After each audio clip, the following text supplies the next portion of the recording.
Rogers TV.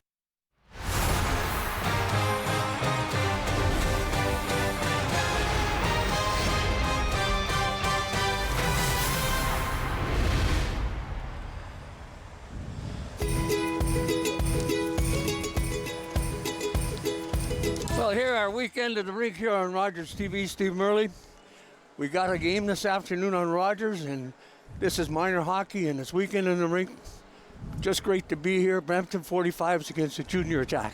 Junior Attack, the Junior Attack are 8th in this division, where Brampton 45s are 11th. So we're going to see who really wants this. The U10s have got a record of 2-6-1, and unfortunately the 45s haven't got that first victory yet, as you see right there in the standings that are in front of us. Well, the Attack are struggling a bit with that 2-6 record, but they're close. You know, you look at 10 points. They get 1 to get 2 today. They're 3 points behind Oakville Rangers, and they've got a shot. Exactly. And the that Center Wellington Fusion team, 9-0, next weekend, they're going to be right here in Owen Sound when Owen Sound hosts a qualifying Silver Stick tournament.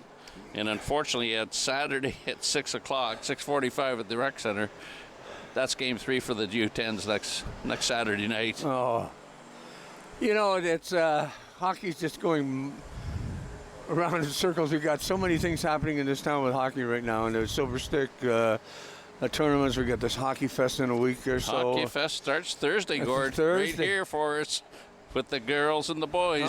Oh. The East-West rivalry game again. You know, we did that game 3 years ago at Hockey Day in Canada, and it was just absolutely phenomenal. Yeah. You get the kids down here, and they come out, they get out of school, but they're required to be here for the games. Yep. I would say probably 95% of them show up, and they come into this arena, and there's 3,200 of them, and they're screaming. I think also Hillcrest gets out for the games too. Well, they let all the public schools go out, and the Catholic Board too, because you've got St. Mary's here, and so you've got St. Basil's, you got Notre Dame School, so you got a lot of kids in here on Thursday, starting at 10 o'clock in the morning on Thursday. 10:30 on Thursday morning, and then the boys' game is around 12:30ish. It's about right, just about pretty well after getting time to clean the ice, and then they do it. Place is jumping. The concessions, every kid, you got something in his eating something or drinking something, so the concessions are moving.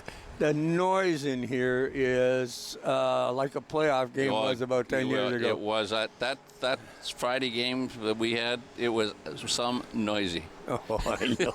The first one. Even last year, I'm so pleased to see that they've kept that going, because, I mean, what the success they had during Hockey Canada Week, and it's the rivalry between the two schools. Since we're just down to the two high schools now with St. Mary's and OSDSS, Owen Sound District Secondary School. Yeah, I know, but it's a handle. Let's just say the Mustangs and the Wolves are going to play some hockey. Oh, good. So anyway, today we got a good hockey game today too, and we so do. I mean, we actually got 3 of them. And folks, I keep telling people, and I will say it again, that the Attack aren't the only teams to play hockey in Owen Sound. The Owen Sound minor hockey group has games pretty well every Saturday, and of course the Ice Hawks close to your heart too. Yes, they are. Having a granddaughter that plays. I got 2. 2 granddaughters that still play. U13 and U15. Yeah. Wow, I remember you saying they were U6, U7, what they used to call them. Exactly. Mites or. Yeah, well, we can't do that part anymore, but it's going to be a great weekend. Next weekend on the Friday night, there's all kinds of sessions on Friday, sessions with coaching clinics. People like Mike Stuthers is going to be involved, Mark O'Leary. Oh, wow. I forget who the other are. And on Friday night, right here at the Bayshore, the Owen Sound Ice Hawks are having a 30th anniversary dance at the Bayshore. Oh, wow. 30 years, the girls' hockey has been around. Well, girls' hockey's actually been around a long, long time, and but to the forefront since the international play became so in the I think it was 1990s in Ottawa. Yeah. And the picture of women's hockey changed in Canada. Absolutely. I think. we've had so many great players that have played on the Canadian national team, started playing hockey on boys teams when and up through their minor hockey because they couldn't get women's teams. There wasn't sufficient numbers of girls that were playing at that time. When it became more socially acceptable, which is, I hate saying that word, for women or girls to play hockey, then you saw the Ice Hawks leagues show up. Yeah. And Southampton's had a girls' league for a long time. And over in Saugeen, Maitland, that's sort of the AA center for the region. Yes. And they're doing, and similar to, I guess, the Highlanders type of thing, they're using 3 or 4 rinks down in the area. I know, and we've got kids that are playing. We've got girls over there that. Alyssa Todd, there's a goaltender plays from over there. We played Ice Hawks hockey here and also played minor hockey. Cammie Laycock's over there now. Yeah. Nathan's sister. There's been a few girls go over there. Hey, good for them, and that's what they want to do, progress. And well, that's what most guys do. The kids do the same thing. I mean, as much as it bothered me to see us go to AAA coming out in the area, because I felt it took away good players from Moan Sound Minor Hockey and Shallow Lake. Well, it's a regional team. Yeah. It's not like your AAA centers in the GTA area, that your Londons, your Waterloos, those areas. Well, these kids are driving an hour, sometimes or longer, to get just to a practice. Yes, I know. So that it's a commitment on the athlete and the parents. Oh, definitely, because that's true. Because most of those kids that are playing under 16 don't have a driver's license. No, exactly. It kind of bothered me that happened, because I saw it as it taking away good hockey players that play in the Owen Sound. But as I found out, and I was wrong, because we still get some pretty class kids coming out of this division and playing minor hockey. And we're probably one of the best minor hockey groups in Ontario. And you know, folks, I've been saying, if you're coming down, put yourself in the arena and come on and sit down and watch these kids play. They'd love to have you here and to hear the vocal stuff. When we get down to playoffs, when these kids are starting to play Ontario's, then you have the fans in the arena would really spur them on a little bit more. Sure. And it's free. It's not the fact that basically it's free. It's not like the Attack where you're paying $1 to come into the arena to watch. These kids are playing for the sheer love of the game, and they get wired up and just as het up for it as the Attack do, or the Maple Leafs or Boston Bruins, whatever you want to talk about. So, although I'm not sure I'm a Maple Leaf fan anymore. I'm tired. It happens. I'm tired of waiting. Yeah, it's been a generation and a half for that group. I can remember when the Leafs won the Stanley Cup. Me and my history teacher in high school, that's how long I bet $5. Now, he bet Montreal, I bet Toronto. If I'd had that $5 now, I'd be able to retire if I invested it. So I tell you, it's hockey is big in this country, and it always will be. And we get a chance to watch minor hockey here on Rogers TV. 3 games this afternoon. The first one coming up shortly. Teams are getting dressed. They're all dressed, and actually they're out on the ice, and they're ready to go. Wrapping up and gathering the pucks. And we're going to have that opening face-off here within the next minute and a half. And we'll chat during the afternoon about Hockey Fest, and as well what's going on there, and talk about the regional Silver Sticks that these teams of Owen Sound will be participating in next week, and whether it's here or over in Collingwood. So we're looking at the U10s right now out on the ice, and you can see the team that's coming in, and it's Brampton 45s, and they've got the St. Louis Blues colors. As you have a look at them across the ice, you can see them. So this is going to be a lot easier to call this game. Those names are pretty clear on the back of their jerseys. They're up on the shoulders. Yeah. Where the Owen Sound kids are down on the bottom end, and if they're tucked in, we have some issues. True enough. We've always had those issues at the time. I think we should send out a email to the league to ask the kids not to, when we're broadcasting the games, not to do the Wayne Gretzky thing and put their tuck it in. Yeah. Face off at center ice. As you see them doing the handshake before. The traditional handshake with boys hockey. I think we'll be doing, haven't even started yet, and shots on goal are 43-25. If you look at the score clock. They haven't cleared that out from Wednesday night's game, I guess. I don't think so.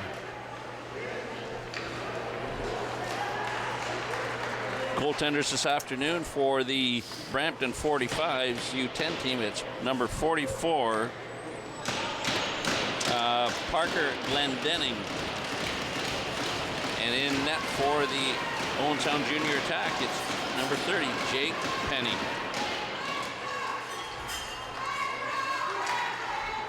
Face-off started, puck down into the zone, picked up quickly, and then the attack had get close to that goal.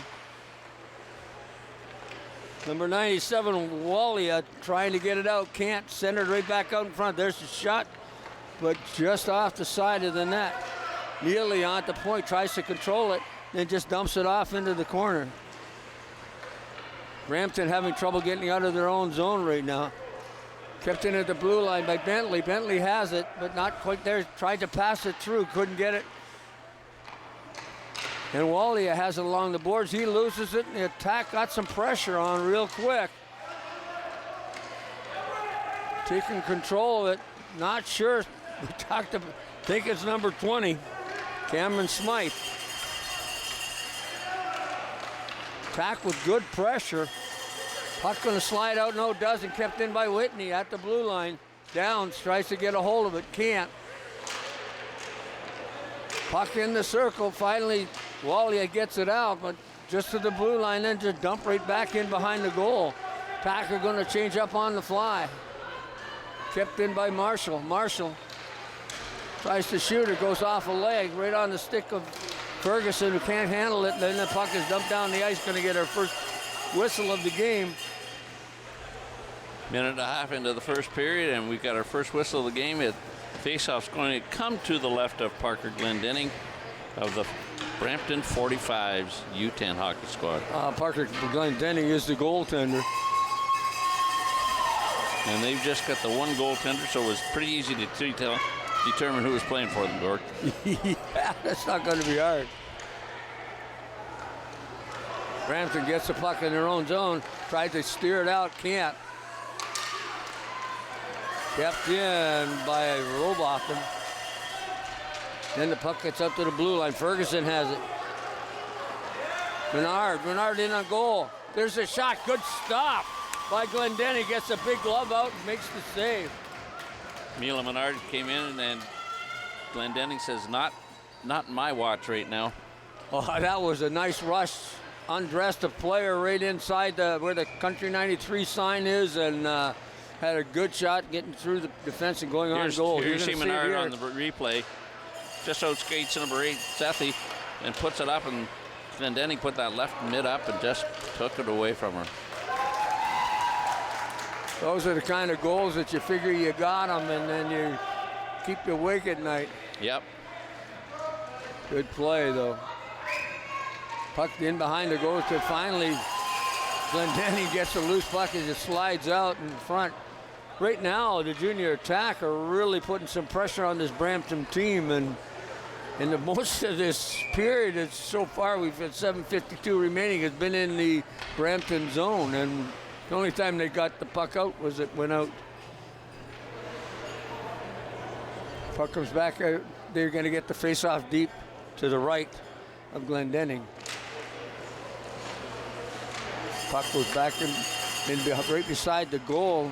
Brampton tries to get it set up, comes to the outside. Hudson at the blue line, or probably Carson, pardon me.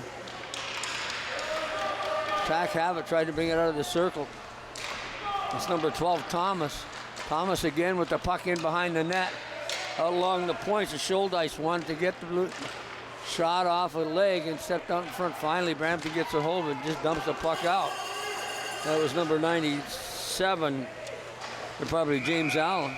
And they get an icing call again. Junior attack just keeping the pressure on the 45s, and as a result, icing the puck, and another favorable faceoff for the junior attack. This is, it's hard to believe that the 7 minutes they've had the puck in that zone, and they just all around. Just can't seem to get it back out to the point. Slap. Finally, Brampton player brings it out. I think that's Allen. Allen has it. Stops, turns. That was actually number 88. I thought it was 98 and 88. That was Verma. Brampton in the zone. Kept in by Steffi. Loose along the boards, chasing after it. I think it's number 20, Cameron Smith. We're gonna have to get that. See the numbers on his jerseys, on his sleeve. Pack got the puck down the left wing. There's the shot. It's fired wide. Out along the wall, trying to stay. Pack at it again. There's a shot at it on goal. Scores! Went off the side of the goaltender. I believe it's number 20. Cameron Smith. Cameron Smith. At the 3:40 mark of the first period. First period is a 10-minute period, not 15, and I think the second two are 10-15s. Wow. There's 88 losing the puck to Smythe. And he just comes in, rips it, and bounces off Glendenning's glove and rolled over the line. Surprised everybody in the rink because that didn't look like that was going to be a scoring chance, but it was. There's a shot on goal by Ferguson. And Glendenning has had all kinds of rubber thrown at him in this first period, 6:09 remaining. Ferguson at center. Robotham on the wing. Kick forward. Marshall at the blue line. Menard just tried to pack past it and couldn't get it because everybody was offside. Up to Robotham. Robotham has it at the blue line. On top of him real quick is Schenk as he tries to get. Schenk gets it again. Goes around Marshall. But Menard takes the puck in behind the net. She had a glorious scoring opportunity just a little earlier in this period. Kept in at the blue line.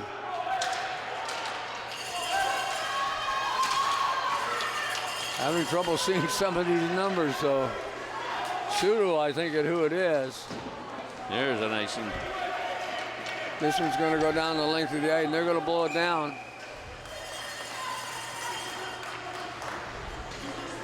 Great hockey, great period of hockey for the junior attack at this point, leading 1-0. Cameron Smith got the goal. On a takeaway, really. Yes.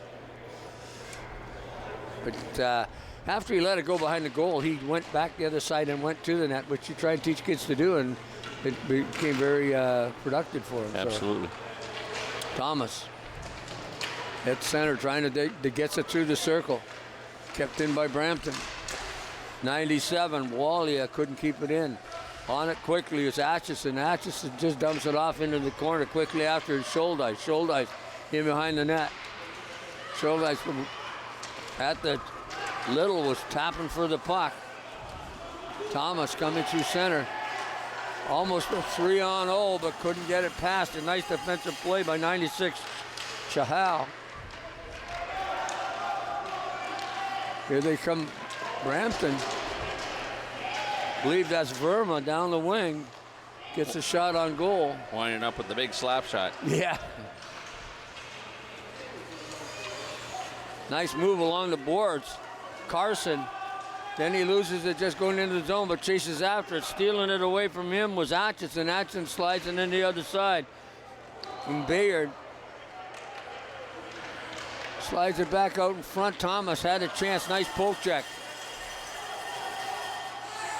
by Verma. Verma gets it back right on his stick. Got a partial break. Neely coming back with him. Stays with him. Nice play. Good play by Neely as he got back to... Great back checking. Oh, beautiful. Back check, didn't give up on him. Nope. Burma had the chance, and he had not as much space as he would have liked.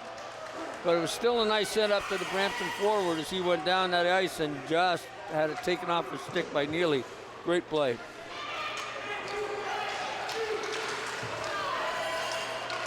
Samoka lost the puck. It's in the neutral zone. Van Cedar, I think the proper pronunciation is, sorry. Just like the tree, eh? Yeah, true enough. Little hook there, going to be a call. Brampton going off for a penalty I think here? so. You could see the arm go up right away as he... We have a hooking 11 call. blue. Mason Samonka. Samonka's going to go off for hooking. First penalty of the game, first power play for the junior attack. Face-off will be deep to the right. Nope, sorry, deep to the left of Glendenning, who's been really good this period. He's had a couple of scoring opportunities that he's able to nullify and see what happens. Down, got the face-off as Marshall won it.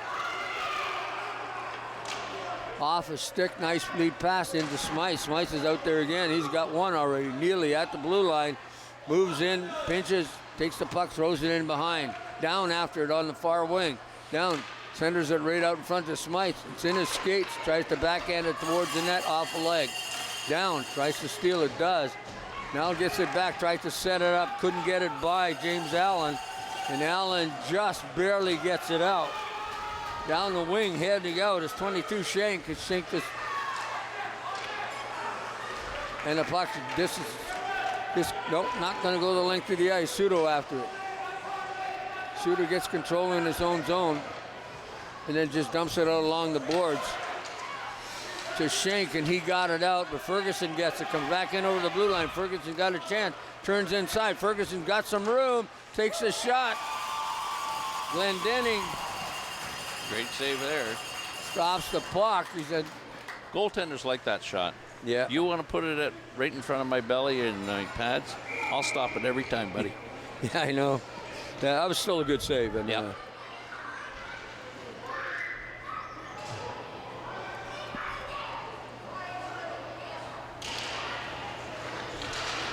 Puck back around in the wall. There's down. Marshall has it at the blue line. Tried to get into the Ferguson. Ferguson just got a stick on it. Got knocked away. Whitney at the blue line. Tried to keep it in. Going to be offside, I think. But Marshall did get a piece of it to nullify that rush by Brampton. Yeah, the zone cleared, and they're ready to go back at it. Ferguson just dumps it back in.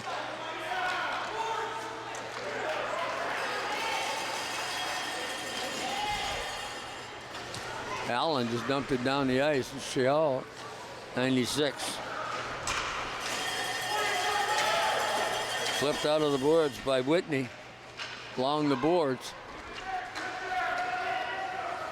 Puck comes back up the right side, and they just tried to center it out right on the stick of Sethi. Sethi couldn't do anything with it. Mars Thompson gets a chance, almost tripped. Thompson's by himself because there's a change. And then Turner Thomas is knocked down. Loose puck in front. There's the shot again, Glendenning. Wasn't sure where that was, but managed to get the body in front of that shot. Turner Thomas, you could hear that shot go right off Glendenning's blocker. A great save by Glendenning on that one, that's for sure. Oh, sure. It was Carson trying to get back to get that puck, but we're getting icing. But pardon me, that was Aiden Marshall.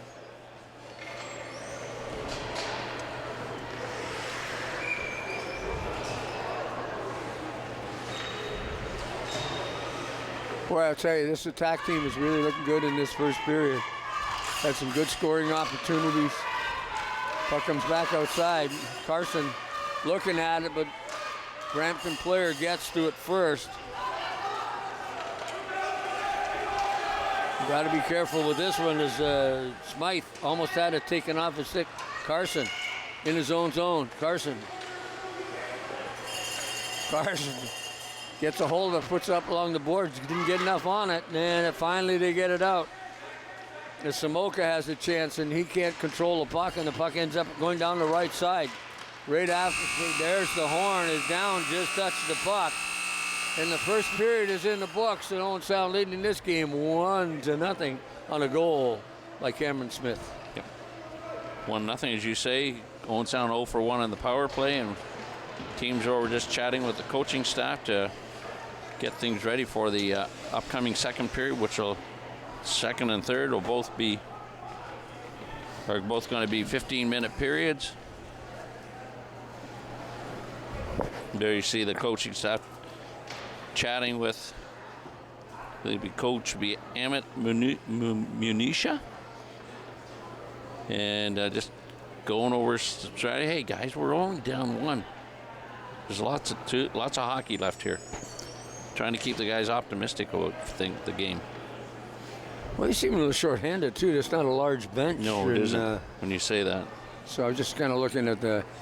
So those kids are going to get to see a lot of ice time. And you know what? They haven't played all that bad at Brampton. No, not really at all. But the Attack have come out here today, and they want this 2 points, and you can tell. And I don't know whether that's coaching or just sheer desire of the kids, but they want it, and they are all over Brampton in that first period. So see what happens and see if the coaches will get Brampton sorted out.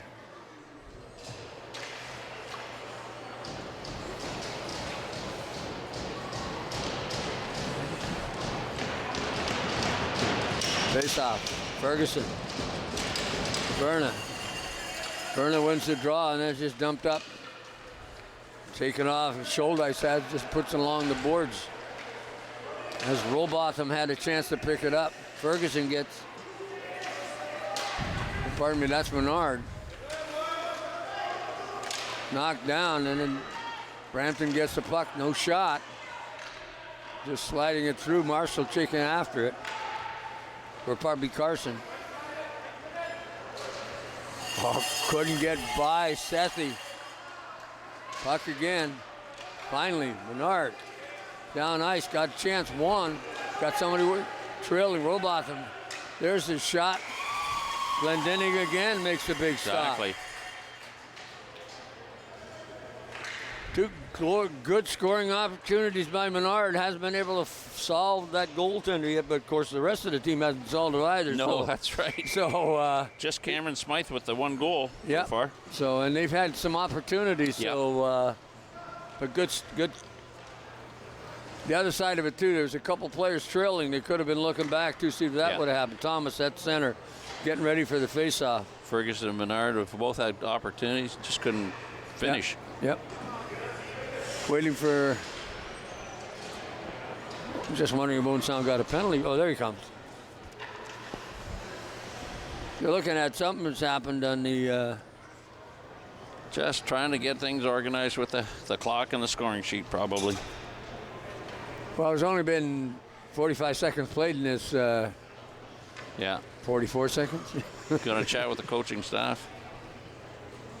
Thomas getting set for the face-off. They're all set. You can see the difference in the kids. Their sticks are still on the ice. Yeah. They're ready. They don't care about the conversation. They want to get, let's go, boys. Let's make it happen. No. He's talking about coaches. I wonder what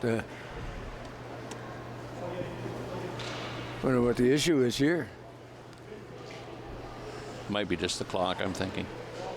They didn't let it run it off, or unless one of these kids aren't on the score sheet. Well, like you mentioned, that they're ready to go. You talked about Brampton's bench. Look at that. They just got 2 full units. Or they got 1 extra. They got 4 forwards there, maybe. 1 sitting down behind, or no? Just the 5 of them. No, they're just 2 defense. Yeah. Just 2 full units. Vera try to get it out. Can't. Puck slides up along the boards. Bentley gets it at the blue line. Tries to take a shot. Fans on it. And finally breaking away. Number 22. Shank has a chance. Doesn't get the shot away. As Marshall got back, or Bentley got back to make the play. Boy, I'm telling you, that's 2 plays in on goal where the back check has been just second to none. Elliott Little down the right wing. Little passed through center, tried to get it to Bayard. Little. Shank has it at the blue line. Couldn't get it out. Get knocked right back in. Bayer just still onside. Surprise. Chasing after is Marshall. Aiden Marshall gets the puck. And we're getting a whistle. Now that was just a little bit of a screaming from one of the kids. Just getting you used to Thursday morning, Gord. I swore that was a whistle. Yes, I will be ready for the girls' game on Thursday morning here at 10:30 at the Bayshore. Can you get a hot dog at 10:30 in the morning? They probably will. No. Anyway, back to the game that we have here, and attack. Smythe gets dumped. Here's a nation. By Wally, and then the puck is dropped. No, they're going to wave it. No, they're going to call it. I'm surprised. I thought they should have waved it off. But I was talking to some of the officials one day, and our perspective up here is totally different. It's the benches, and sometimes we'll say something about we thought that was hooking or something. It's not the fact that we're belittling officials in any way, shape, or form. The officials do a tremendous job. Oh, absolutely. But we see it from a different angle, so sometimes we're going to make the assessment. As two former hockey players, well, Steve was a hockey player. I was a wannabe. But it was, so we see sometimes. I wore that striped sweater for a period of time, too. Yeah, so did I. There's a shot on goal, and again, Glendenning so far has just had an outstanding game and has seen a lot of rubber this afternoon that he could get shares in Goodyear.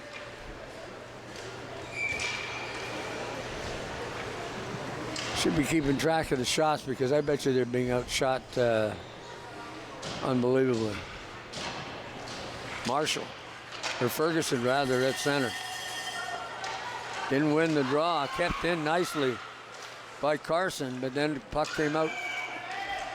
Whitney tried to pass it through center, just got it up to Ferguson, who knocked it free from the Brampton player. Blake Whitney. Oh, that's a dangerous pass, to pass across the ice. Dumps it off the boards, tries to chase it down. Carson. On that puck is number 11, Simonka. There's a shot. Oh, just missed. But Glendenning again getting that blocker on it. Sounded like it hit it. Another chance. High over the top of the net. Wallia has it. Dumps it along the boards. Menard kept it in. Robotham. Back to the point. Carson dumps it back into Robotham. Good play. Yep. Get things sorted out. Tried to dump it back out to Whitney, but didn't quite get it there. Nice lead pass. There's a shot. Good save by the goaltender as he had the shot. Shank had a chance at it, couldn't keep it in. I believe that was number 21, Jubenville, that had the chance, but just couldn't put it in the goal. Back to the blue line. Soda has it. He fires it wide. Off Carson's stick. Caden Carson finally gets it, knocks it out. Puck into the circle. Attack having trouble getting out of their own zone. Ferguson, along with Menard. Then fired right back in off his stick, so it's not going to be icing. Carson has it in his own zone. Carson turns in the circle. Comes out and has it checked off his stick. Brampton's kind of taking it to the attack now. Menard couldn't control it. His number 7, Wallia, had a chance. Thomas just drops it down the zone. No icing on this. In after it is Chahal. Going to be a penalty, I think, or it's offside. That is offside. Yep. Just the delayed offside. We've got 9:37 to go here in the second period. Face off just outside of the Brampton blue line, in front of the Owen Sound Junior attack bench. Face off, Thomas just dumps it off to the board, wins the draw. Thomas gets it again, gets around the man. I believe it was Soto. Finally dumped out. Chala has it. You can't control the pass as it goes outside the line, though. Verna. Thomas. Nice move inside. Thomas takes the shot. Oh. Boy, top shelf. Top shelf. Oh, was that a nice goal by Thomas? Absolutely. We're going to see it again on your Rogers replay, which will be coming to you. There it is. Thomas comes in, tiptoes through there, then goes between the two, and then he goes right up over top that right blocker. You know, Glendenning. I don't understand why, even in junior A and whatnot, why they don't tell the kids to shoot upstairs. Every goaltender takes the bottom away. Yeah. Every goaltender. It doesn't matter what level you go at now. They exactly. want that butterfly. They take the bottom part and the 5-hole. You got all kinds of room, unless you got a glove and an arm as long as an octopus. Yeah. You know, some. Well, when you get these kids that are playing and you talk to whether it's the junior loops or the pros, you got goaltenders 6'5", 6'6", and how do you find anything in that 4x6 anymore? That's true too. Yeah, exactly. Thomas, I know over the blue line, had a chance, but off the stick. Nice save played by Wally. I believe it was Wally.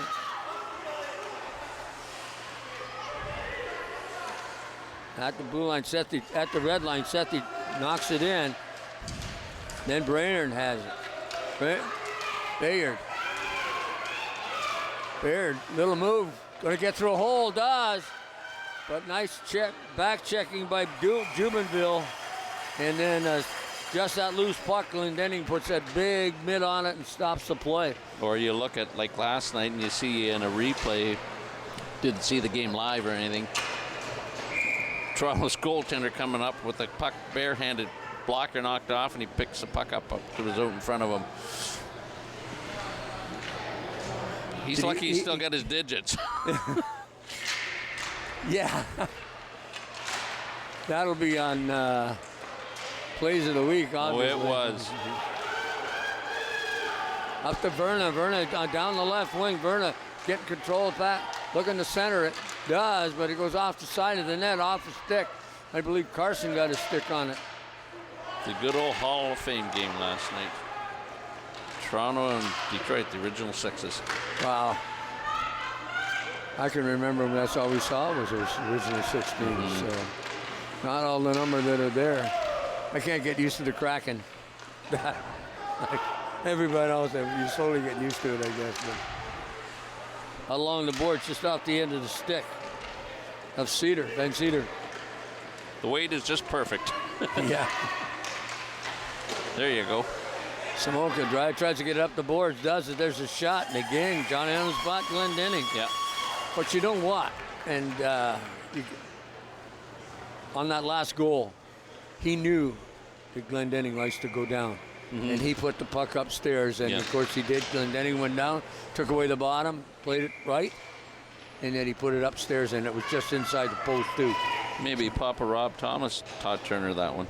Yeah, Thomas got a beautiful goal, so.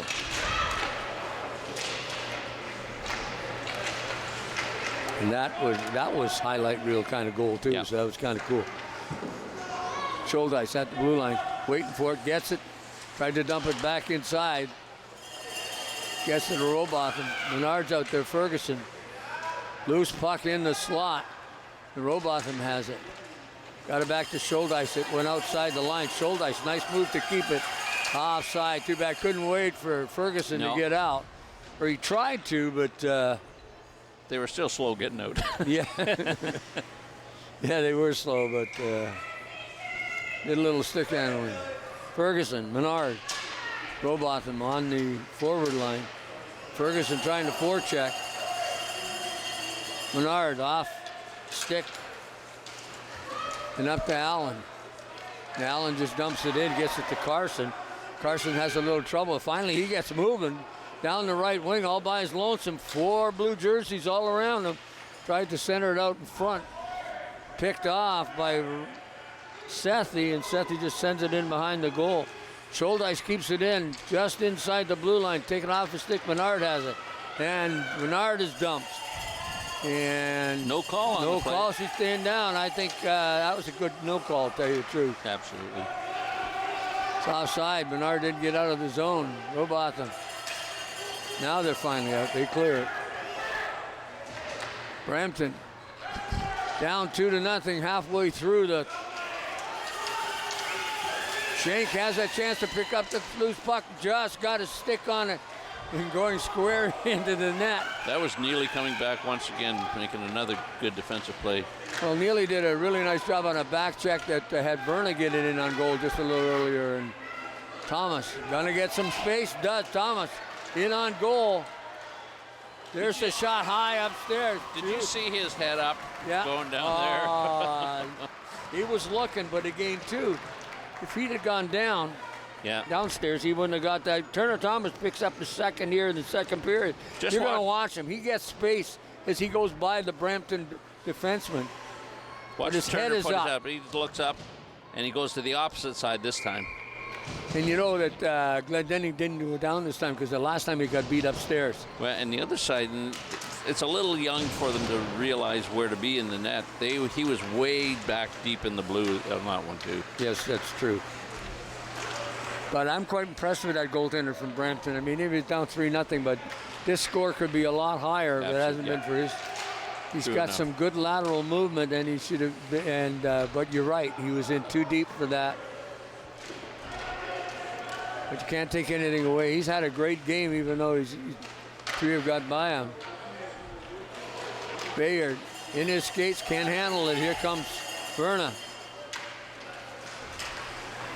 Wallia. The guys lose their footing in the zone. There's a shot. Taken in by Samoka. In behind the net. Oh, that was a little bit of incidental contact, I guess. Yep. Bayard. Little, down the right wing. Little. Oh, he just got that by the corner. Going for the far Denning side. misjudged that one. Yep. Gonna keep it in. Carson. No, that was Marshall. Smith. He got the first goal. Smith turns in the circle, puck off the end of his stick, gets it back, and then dumps it off into the corner as it went off a leg. Whitney at the blue line. Good forecheck by Smythe. In on number 11, Samoka. Brampton trying to get the puck out. They do, just dump it down the ice. We're going to get an icing call here. With 3:48 remaining in the second period. And wow. 3-0 attack out shooting Brampton. It's too bad we didn't keep track of the shots. No, that's right. We do some days bring up some kids, just come up here and keep track of the shots. Exactly, it would be a great idea. Bring your granddaughters, make them work. One's in Brantford right now, and the other one's in North Bay. They're not in town. Why aren't you there? Because I'm up here with you. Yeah, and that's a pleasure too for me. We'll see them next Saturday morning, Gord. Oh, that's good to hear. They both playing on the same team, or no? We got 2 games, and we got two different games. Both playing the Waterloo Ravens. They'll be here Saturday morning, Ice Sox hockey on Rogers TV. So stay tuned, folks. We'll be a real thrill to bring those girls games. We got some good girls hockey teams this year. Those ones will be tape delayed. They won't be live, unfortunately, with our Rogers crew. They've got to get ready next weekend. They've got the Santa Claus Parade Saturday evening. Oh. Yes, Santa Claus Parade, Owen Sound, a tradition that's been going on a lot longer than I lived in this 80 town. years, I believe. Something like that, yeah. And I think it's an evening parade now, which is, I've been down to a few of them, and it's kind of nice with the lights and everything. I think the first Santa Claus float was horse and buggy, or what do you think? Probably would have been. Yeah. Sort of like the Kemble one now, that's no mobile or anything, just plain walking with whether you got a horse or whatever, but there's no motorized vehicles in that one. That's cool. attacking in their own zone, trying to get control of that puck along the boards. We got a little board meeting going on. Actually, Bernard has got some space. Takes the puck down the boards and gets kind of knocked down, but I think she just lost her footing. There's a shot just fired off the goaltender. I think that caught him because it changed direction. Yeah, Andrew Ferguson ripped that one right across, and you're right, it did change direction. Bernard, Ferguson trying to stick handle in that circle with 4 Brampton players, tough to do. Scholdice makes a good save, and then he's dumped by Atchison. Stopping. Robotham tried to center it, knocked down by the Brampton defense. And that was number 11, Simonka, who's seen an awful lot of ice time back there on the blue line. Yeah. Of course, they've got a short bench today, too. So. Just 2 full lines, where Owen Sound's got 3 full units. Makes a difference. Yeah, absolutely. Berna.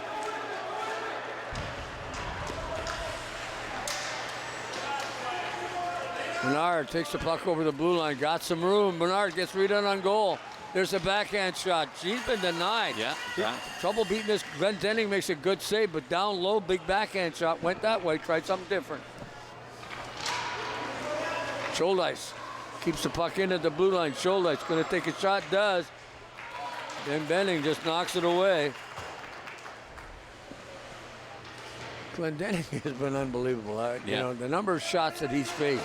There's a shot fired along the boards, kept in by Neely. Neely, who's done a yeoman service back checking on a couple of really good scoring chances. Good defensive play. Brampton had. Thomas tries to set her across a little, but Little couldn't get. There's a shot. And that's Neely. Great shot, right-hand shot. Yeah, he got that away, and that Glendenning had to make another save. Glendenning has actually been just Johnny on the spot. Puck goes in behind the net, and that's Simonka. Simonka has it. Tries to steal a good forecheck by Bayard. There's a shot Thomas and score. with the hat trick. Thomas gets the hat trick. But you know who did all the work on that, too, is you want to take a look at Bayard. Joseph Bayard, the one that did the work in that, keep that puck in the zone, got it to Thomas and put it upstairs. And we see it. There's the forecheck. There's he gets control of the puck. There it comes out front. Sees Thomas, gets it right on his blade. And Thomas just finds the right side. Yeah, exactly. So upstairs again. Second goal he's got upstairs. And good shots. But I wrote down assist for Bayard, and that's the reason why Thomas got that goal. Bayard did a nice job on that. And I put a couple of quotation marks around that because that's what you want to see. Got the puck, put it right on his blade. Sure. Time winds down in the second period. Owen Sound Junior attack, winning this 4-0. We talked about this earlier in the promo about how important this game is to Owen Sound as they can try and move up the standards, pick up the 2 points, get closer to some of those teams in front of them. What I'm seeing this afternoon, I don't know, is because Brampton's not, but this team has done some nice things. Pass the puck, good solid defense. Yeah, for sure. Goaltending, we really haven't been able. They really have only been tested the one time, but I think Jake Penny is playing, and he's done a nice job. So natural hat trick from Turner Thomas in that second period, and we'll see what's happening. Just to give you a preview of what's happening with this U10 team next weekend, with the regional silver stick here for U10s, 12s, 14s. Not that we don't have a 14-year-old squad in Owen Sound, but on Friday, the U10s will play the North York Knights up the rec center Friday afternoon at 1:30. Saturday morning, they're at the Bayshore playing the Woolwich Wildcats, who are number 3 in this loop right now. And then they will play the number 1 ranked team in the division, the Center Wellington Fusion, at 6:45. So they've got three games next weekend before the playoff round. So. Well, the other thing with Attack are doing, I think across the board they'll be involved in it, but we'll be bringing the finals on Sunday afternoon, 3 games. So stay tuned for that. You catch that live on Rogers TV. Smythe coming in over the blue line. Smythe got a chance, takes a shot, and Glendenning didn't move on it. He had that covered beautifully. Can't find the puck. Probably has no idea where it is. Probably in the top of his pads. There's Sethi found it. Yeah. Probably was a reward. Anybody finds a puck, they can take her home. Yep. Face-off, won by Thomas. And Lane. And down, attack, falling all over the place out there. Marshall at the blue line, trying to keep it in. Can't. Go by sliding by him. Smythe out there. And Sider out there on the. And number 9, Emmett down. 15-minute period. They play 10 and 2 15s. And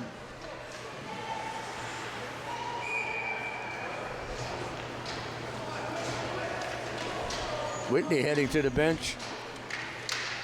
Face off deep. Ferguson, Menard, and Robotham on one side. Carson on the blue line along with Scholdice. Yep. Winning the draw. Back to Carson. Carson fanned on it, but got it to Robotham. Robotham going into the slot area, got a chance, and he's hooked and turned around. No call, though. No call because it was on the stick. I don't mind that. So when he gets up on the elbows and turns the play around, but he was just, the stick was on the stick, that's all. Ferguson back checking, loses the footing, in deep with it. It's 96, Chahala. And behind the net, Chahala gets it back out front to Atchison. Atchison can't control it. Kept in by Soto at the blue line.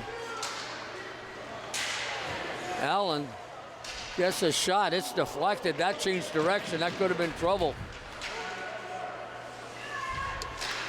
Out to Verma at the blue line. He fired back.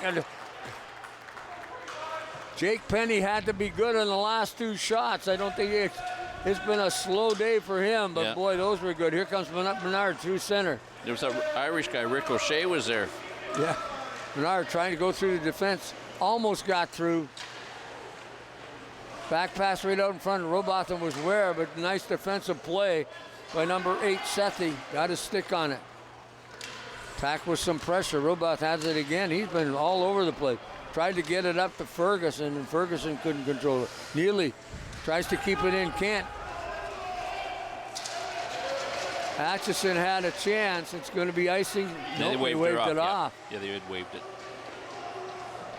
Kept it in at the blue line. Walia has a chance. Takes a long shot off the body, and then picked up by number 8, Everett Bentley. And Bentley just slides it up the boards, but gave it right to a Brampton player. There's a trip. Letting her go. Well, I think he tripped on the stepped on the stick, but it. Little. Neely. Wallian. Just fires it. Little gets it again. He just throws it back. Chahala this time. Little down the right wing. Little gets around, gets his stick hooked, the puck gets off into the corner. Chasing after it is Bayard. Bayard back on the ice. The last goal he was out there for, and it was a beautiful goal. There's a chance. Verna's going to have a chance to get down. There's Neely coming back, though. Yep. Verma takes a shot, and Jake Penny makes the save as he got that big pat down. Got the right pat down, that's for sure. Well, he's got good lateral movement. Just something that I look for in a goaltender, and I see it a lot of times. I like to see as a kid that they can move side to side. Little got a breakaway. He's fully takes a shot, went low. Good pad save by Glendenning. That's the second breakaway he stopped too, because he stopped Menard earlier in the game, and the same thing. Got space. She got space, got through the point, and made a good save. So we're getting an icing call. 4-0 Owen Sound, 11:18 remaining in the third period. But boy, this has been a good outing for the junior attack today, and you never take anybody lightly. No. The Brampton 45s are having a little bit of trouble. Boy, they're getting some solid goaltender from Parker Glendenning. And here's Whitney, takes a shot off the body in front. Puck goes back into the corner. In front again, off the leg, and a backhand shot. Good defensive play by the. There's finally Glendenning says, I'm not doing this any longer. No kidding, eh? But some good positional play. Number 22, Schenk blocked a shot, I believe. Not getting them clear right to the net, which is a good thing. So Brampton in behind their own zone with the puck. Gets it out this side. Coming up to Schenk. Schenk couldn't get the pass. Given to Carson. Carson takes it in. Dumps it in. Chance by number 18, Van Zeter. Cedars had a chance to get that shot, but it was off a stick in front of the net. Again, the attack with that strong forecheck. Number 11, Samoka, trying to get it out. And they come back. I'm glad to see them forechecking, because I think that's one of the part of the game that sometimes we don't see enough of in hockey. Exactly. Number 21, Dubonville. And he lost the puck. In behind the goal is number 4, Caden Carson. Carson gets it, just dumps it out into the corner, out of trouble. As Schenk tried to get control of it, and he ran into his man. Menard, good defensive play in front of the net. Getting it out his shoulders, I believe. I'm reading the wrong number, and it's Robacher. Menard comes in over the blue line. Menard. Now there's a hook or a trip or whatever you want to call, but no call. I'm wondering. They sure let that one go. Well, that's 2 tripping calls in a row that I thought were, but you know.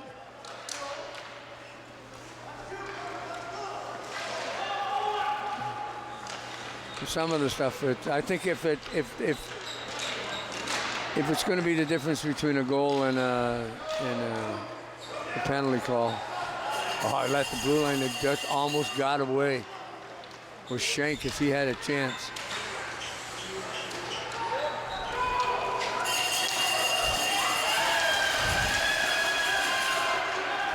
'22 is Schenk, and he's been all over the place for Brampton. Schenk again just dumps it off the board, chases after his own little pass, but good defense by the attack to knock that away. And that was Ferguson to get back. Bentley on the puck. Ferguson has it now. Here come the attack through center. Ferguson on his stick, finally gets free. Got a chance, got some room, got some space. Here's Ferguson in on goal, takes the shot. Then Denning again makes the big save. Loose side of the puck, blow the whistle, and they're getting a hooking call. This time they're going to call it because... Only so many, right? Yeah, well, that interfered with a good scoring opportunity. Exactly. The other two, keep the game going. You don't want to put the kid in the penalty box instead of 4-0. That you got to call, and he did interfere. So we're looking at an interference call. 2 hooks. Yep. Owen Sound up their second power play of the game. He's just talking.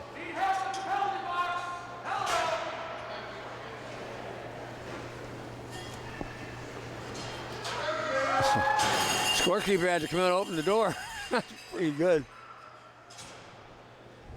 Referees looked over. I thought they were going to come over. Exactly. But one was talking to the bench, and the other guy was looking to come over.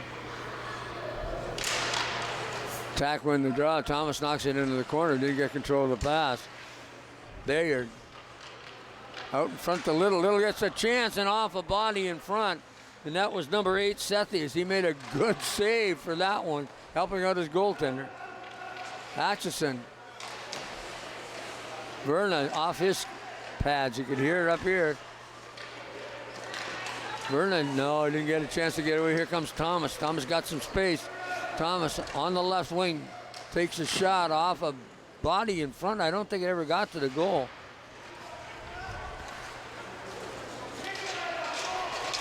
Verna has some room, but loses his footing, and then just the puck heads off into the corner. On top of it is Bayard. Bayard had the puck off his stick, and then it's just dumped down the ice. It's going to be an icing call on Owen Sound. Oh, no, they must have had a little chip on it. Must have stopped with a stick.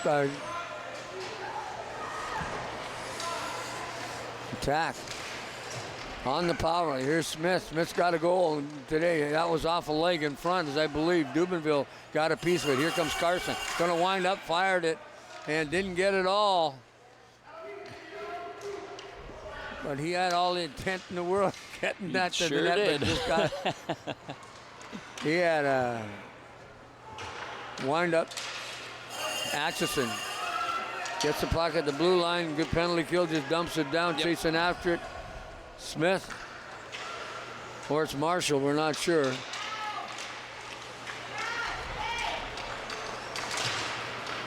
Down the ice, I believe it's Smith. Smith, yeah. Yeah, Smith. See a vague outline of the 2 and the 0 on the sweater. You figure we should know it's him because he's one of the few that have it tucked in. There's a shot. Big Glendenning again. Johnny on the spot to steal that one.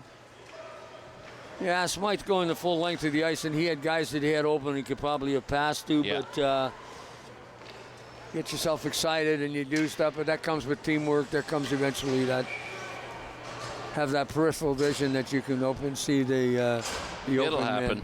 We can see so much differently up here too, so. And we got to remember they're a U10 hockey club too. This is true.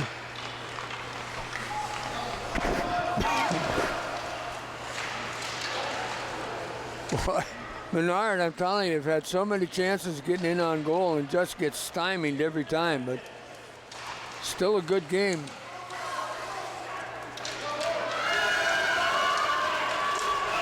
Dubonville trying to chase it down. Bentley gets to it, knocks it up along the boards. Menard's there. Menard has it up to Thomas. Thomas slides through center. That's Ferguson, actually. Ferguson, pardon me. It's okay. Well, actually, I thought it was because they changed up the lines. There's the shot that just gets by the net as it was wide and off a stick.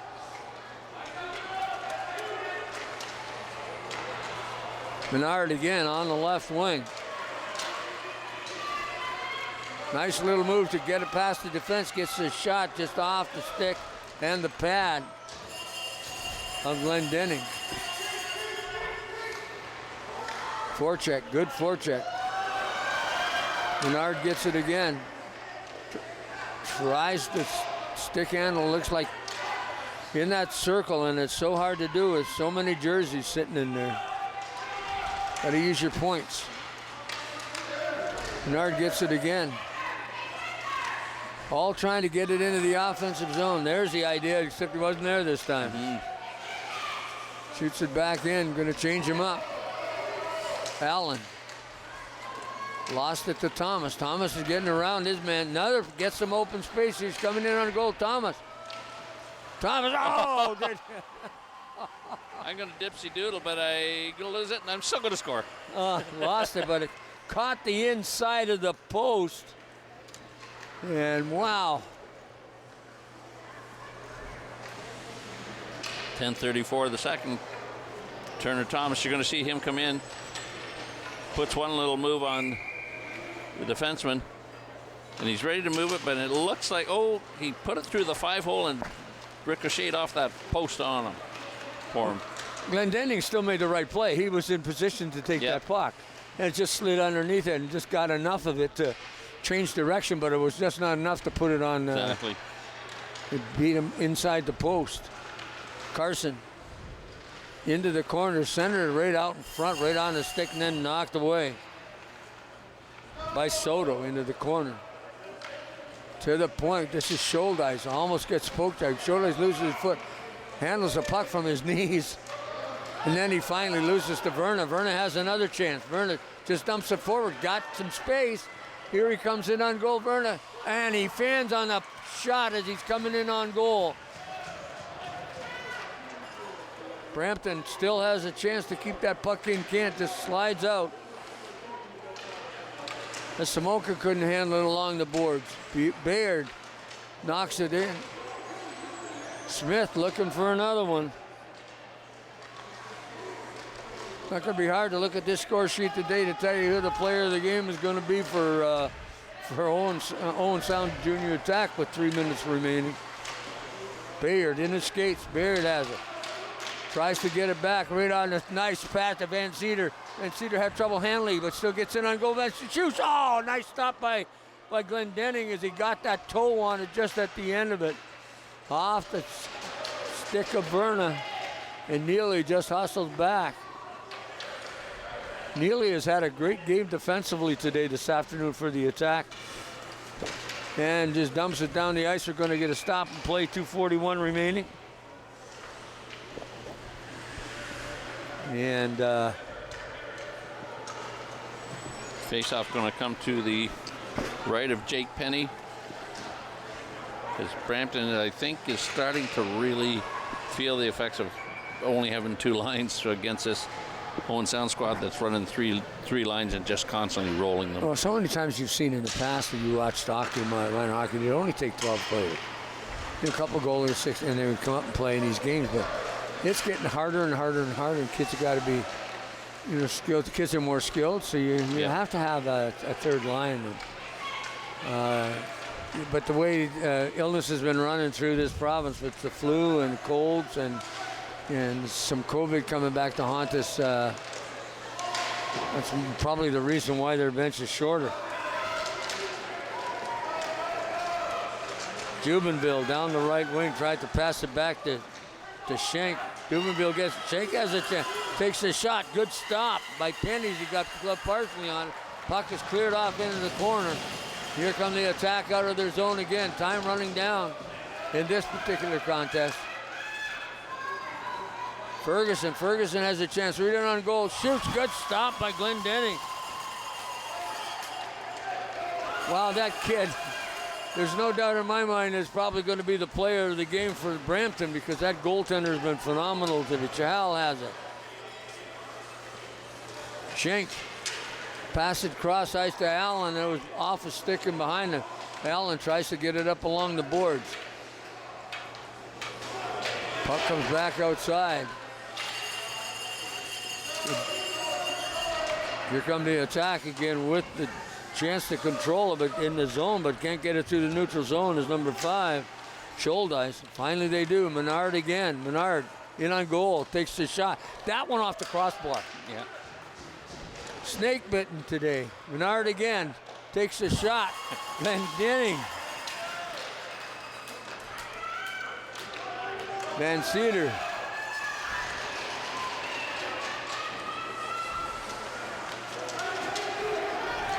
Menard is going to be wondering what she has to do. Here comes Ferguson on and goes, shoots just wide of the far corner. Chasing after Samoka, gets it out. They want to play this game, and they don't want to give anything up because they don't want to ruin. We got 25 seconds. Carson at the blue line. Robotham tries to get it to Bayard. Can't. Thomas. Back-checking Thomas. 12 seconds left. And then we can say the word. Thomas. Got a little space, gets in on goal, takes a shot, wired that wide. In front there, oh, what a save. At the buzzer by Glendenning. Owen Sound Junior Attack. Winning this game easily, I think you could say, 5-0. And wow.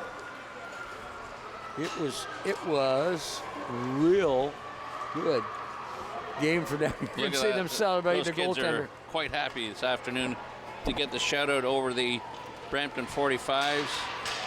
We chat about 2 players of the game. Let's go obviously with Parker Glendenning with the Brampton 45s. Oh, there's no doubt. There's no doubt. He had Bernard's number the whole game. And Ferguson's as well. And Ferguson's, yeah, exactly. But the big gun, of course, with Owen Sound is Turner Thomas. And picked up 4 of the 5. 4 of the 5. So no doubt in my mind that who is the player of the game. But exactly. You know what? They all played well and with the Attack. And there were some great defensive plays. The young man, Scholdice, Bentley came back. Hudson Neely. Neely, that's what I was looking for. The 2 17. or 3 yes. that there were real clear comeback back checking on that he just took the guys straight out of the play completely. And the other thing, too, you get Shouldice, who's played really solid on defense. You got Carson, that played solid on defense. Guys that kept Brampton outside the shooting lanes. Made it much easier for it. I was looking most of their defensemen were numbered lower, so I'm looking for. It helped that way. Other than Neely's got a higher number. Yeah, 17. Yeah, Hudson Neely. But yeah, you're right about those back checking. That is tough to teach. Exactly. Good wheels, kid could skate, and so on and so forth. So I mean, as far as the junior attack were concerned, I actually think from number 1 to number 30, those kids it was a team effort. They won. Thomas maybe got 5 goals. 4 goals, pardon me, but he got them because he was in position to take the puck, and he got them because he did stuff that he was supposed to do, and it was a team effort. Exactly. That assist by Bayard was right on his stick, So it's a team thing, and I think that's what you build on at this level for sure. And but I cannot believe the amount of rubber that Parker Glendenning saw in this game, because I mean the attack were all over them. Bernard had 6 shots on goal. Minimum. But she's the only thing I saw different with her and Thomas. Thomas was looking for a spot. Yeah. And she was firing, and it's just going to come with any hockey player. Once they realize they can shoot the puck, they'll get that. Take a peek. Where's that goalie? And they'll start finding the spots. Well, that's the key too. The fact is, in hockey, you've got a stick in your hand. Yeah. Because you can move fairly quickly on a set of blades. Yeah. It's getting that comfort zone between brain, stick, feet, so that you can get yourself in position to make that kind of play. But it takes time, and you're right. And she's young. Oh yeah. I'm not worried about it. So it's going to happen. But I'm impressed with some of the skill level of some of these kids. Ferguson was the same thing. Bernard, he had a good opportunities as well. Smith. Yeah. Smith got 1. He could have had 2 or 3 more. Exactly. And except this guy over on the other page, Parker Glendenning. So I mean, they had opportunity to make a bigger score. Luckily, I think, to be honest with you, that the 5-0 score flattered Brampton because they came in with a short bench. That's the other thing we got to remember. They just had 2 full lines where Owen Sound was running 3 lines and just rolling them constantly. Yeah. And coaches Owen Ferguson and Josh Gibson, they turned the lines over and they kept them fresh and that's coaching. That's what you learn, that kind of stuff. And these kids are 10 years old, and they're going to win 1-0. You get the same element. Exactly. Yeah. 2-1, and they got the same celebration. So congratulations, Owen Sound Junior Attack. Great effort from top to bottom, and I think our choices for player of the game was really good. And Turner Thomas, and what can I tell you? Great game on Rogers TV. We got another one coming up. The U11, the Halton Hills Thunder, are coming in to play the junior attack. We'll be right after a short break, and we'll see you with Weekend at the Rink for Game 2 shortly.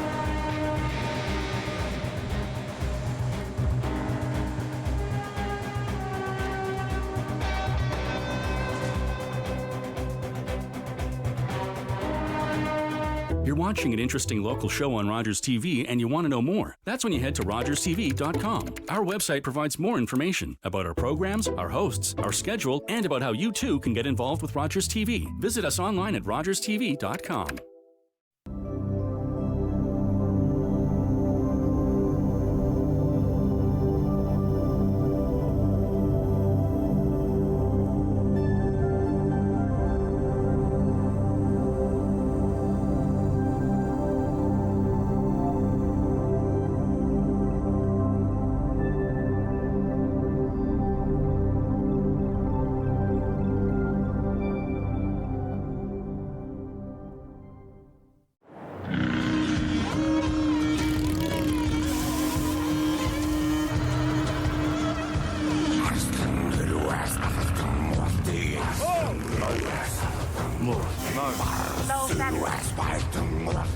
Mo.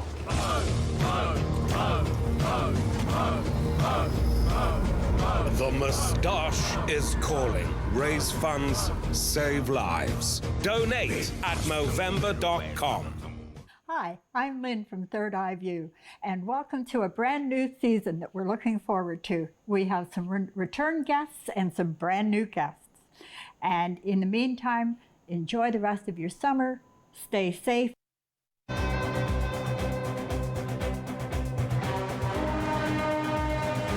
Okay.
Are you low on food?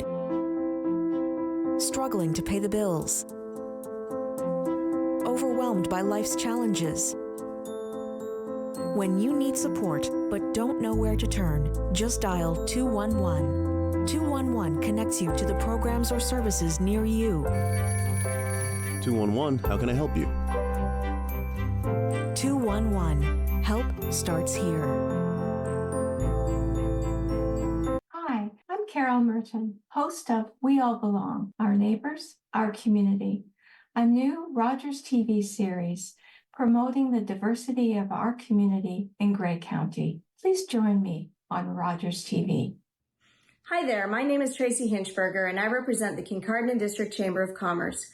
I hope you will join us for our next segment of Chamber Chat on Rogers TV, a fascinating behind-the-scenes look at some of our member businesses. You'll learn more about local special events, restaurants and retail, not-for-profit organizations, and services in this community. Check out our schedule at www.rogerstv.com for more information.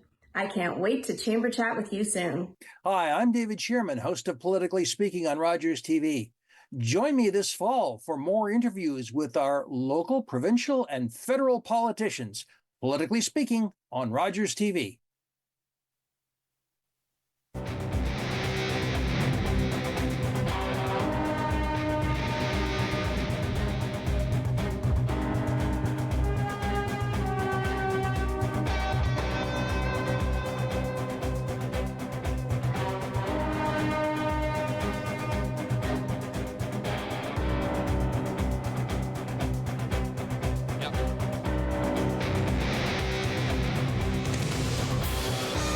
Back to the Harry Lumley Bayshore Community Center for weekend at the rink, as we're going to have a U11 game between the Junior Attack and the Halton Hills Thunder.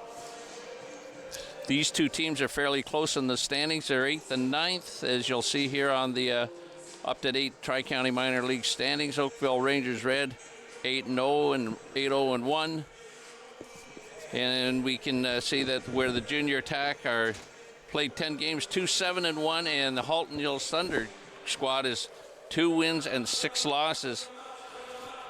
So these teams are fairly evenly matched coming into the game, and then next weekend this U11 squad of the Owen Sound Junior Attack will be over in Collingwood at the Regional Silver Stick.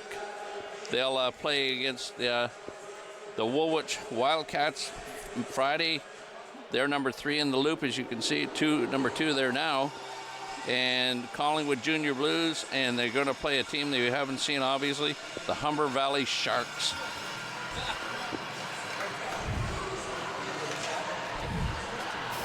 Silver Stick. Yeah. You talk about the Owen Sound, you talk about Collingwood. What are these tournaments, and explain why they're there? Well, the U10 and 12 and 14 is what we used to consider the major year for that group of kids. The winners of this will go on to the I guess it's not the nationals. This is a regional qualifying tournament. They'll go to the international, and it's either down Forest, Sarnia, Port Huron way. The U11 squad will be going to the winner. That will go down to Newmarket, and that's the kids in their minor year. I was fortunate enough in 3 different years to head down to Newmarket and win the international with that group of kids when our old buddy Gled Juniper was, and I coached the guys. And it is something for the kids to go out and play. You're playing teams that not normally in your league, or sometimes even the American kids are there. Well, the Silver Stick has been around for so long, and why it was started was to give kids a chance to play organized hockey or tournament-style hockey, and it was a little different than the playoffs and at the end.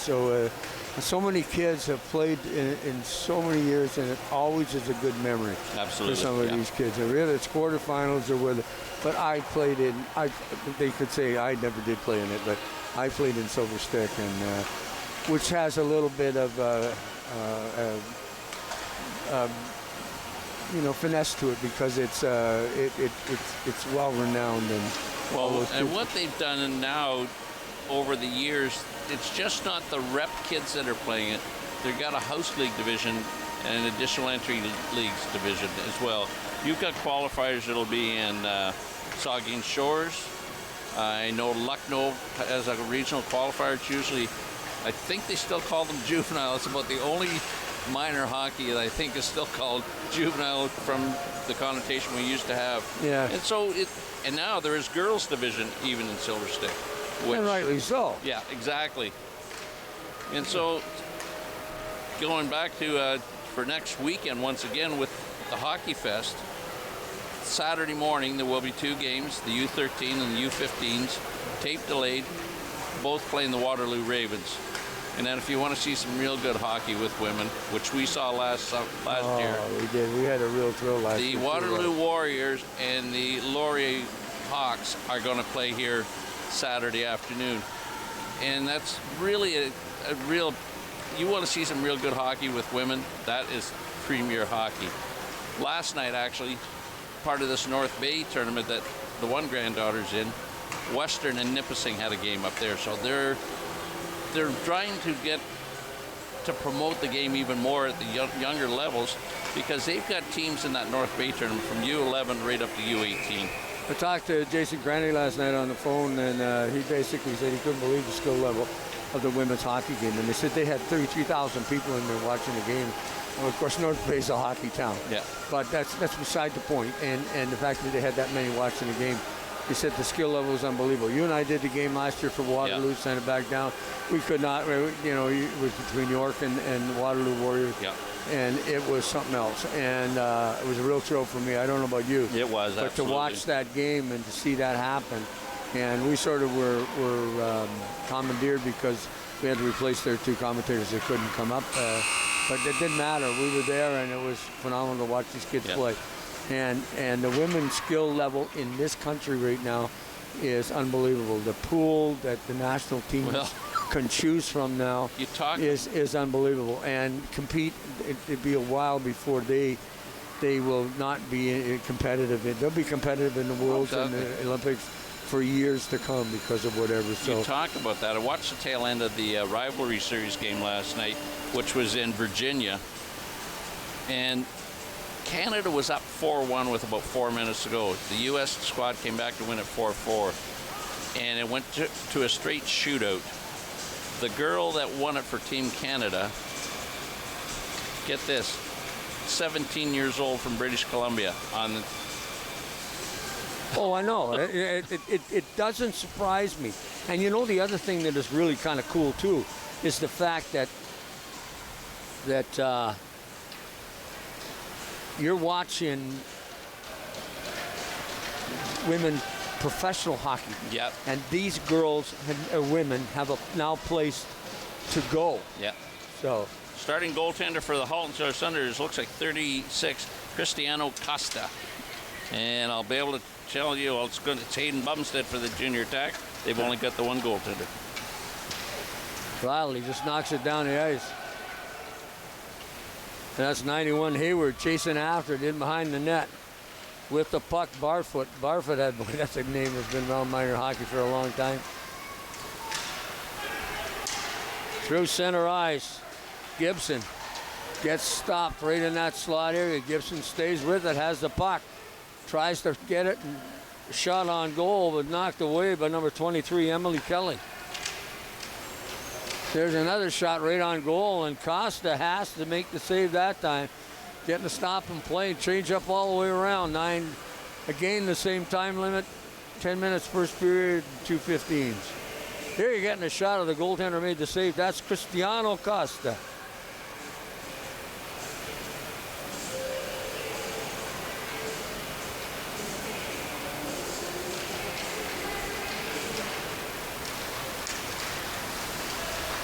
Here's a puck at the blue line, stolen by number 19, Soch.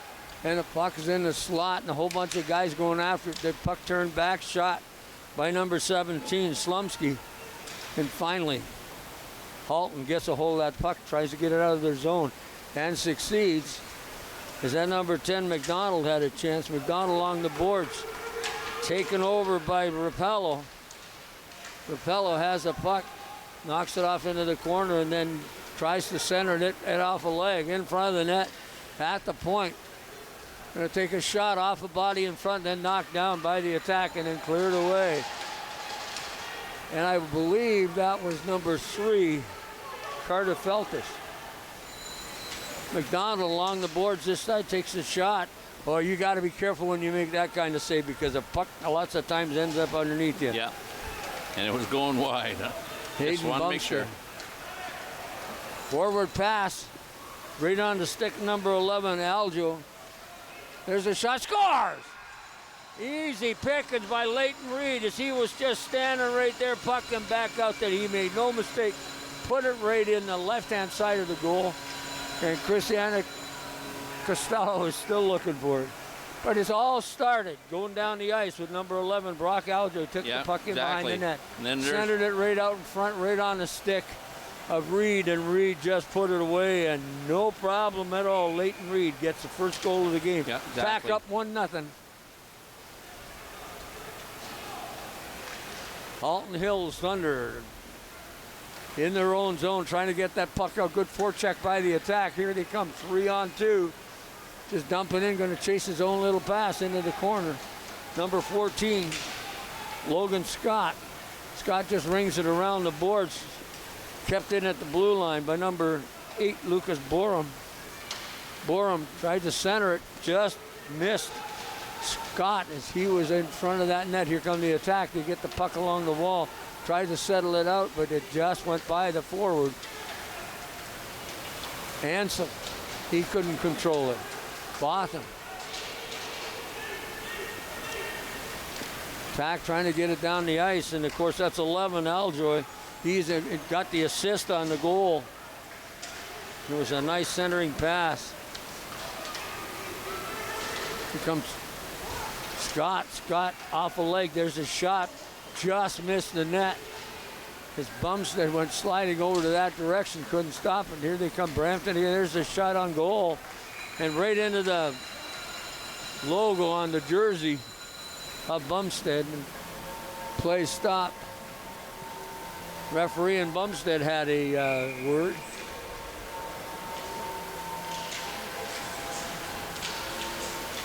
Puck in front, there's a shot. Off the stick of Lewicki. Or pardon me, that was Emily Kelly. Brampton keeping that puck in. Gibson has it. Gibson just dumps it up off to Campbell. Campbell can't get it, finally does get it out. Campbell gets it loose. Gibson, Campbell, just up to Gibson. There's the shot. Good save by Costa as he had a chance. That just got in a little too close, but he stayed his grounds. 91, Hayward down the wing. Hayward has a chance. Takes a shot off the blocker of Bumstead. Well, Halton Hills isn't going to sit down and let the attack take it to them. Oh, be careful on that play. Almost too many. Kept in by number 20, Campbell. Campbell has the puck, tries to center it out in front, then a little poke, and couldn't get it by the goaltender Costa just at the last moment. Heading to the bench was Campbell, and that puck just went sliding by him. Taking a long ride into the boards with number 91 Haywood. Stopped through center, up to Riley. Rapello, pardon me. Rapello, number 24, doing some forechecking. Also in there with her was 86 Thomas, had a chance. Here come the attack through center again, 1-on-2. Around the far side, Such. Just a shot, but stopped. Puck in the Brampton end. Attack, get it again. Number 11, and that's Aljoy. Couldn't keep it in, just tipped out by Thomas. Off a stick and off into the corner. And that was Graham Evans. Rapello couldn't get the loose puck as he just was behind. Rapello gets a stick on it again. Rapello down the ice. Tries to shoot it into the corner. Getting checked. Reed brings it up through center, just dumps it down, just misses. Aljoy with the pass. Right center, right back out in front. Nice play defensively getting back was Jennifer Rapello. Rapello all by her lonesome. Finally gets some help. McDonald trailing. Rapello into the corner, looking for somebody past it, and puts it into the goal crease, and Bumstead not going to waste any chances, and he just knocks it down. Shots are 3-2, Gord. Oh, you keep track. I'm going to try this game. Well, it was a thing that Glenn Juniper sorely missed, Glenn, and one of the best color guys we had on Rogers Minor Hockey, and he used to keep track of shots on goal, and it was kind of cool to have. And nice to see Glenn, to see Steve doing that right now, because the last game we could have really... I would have run out of paper. No, you would have run out of numbers because you can only count so high. I think that's why you do the stick thing. Yeah.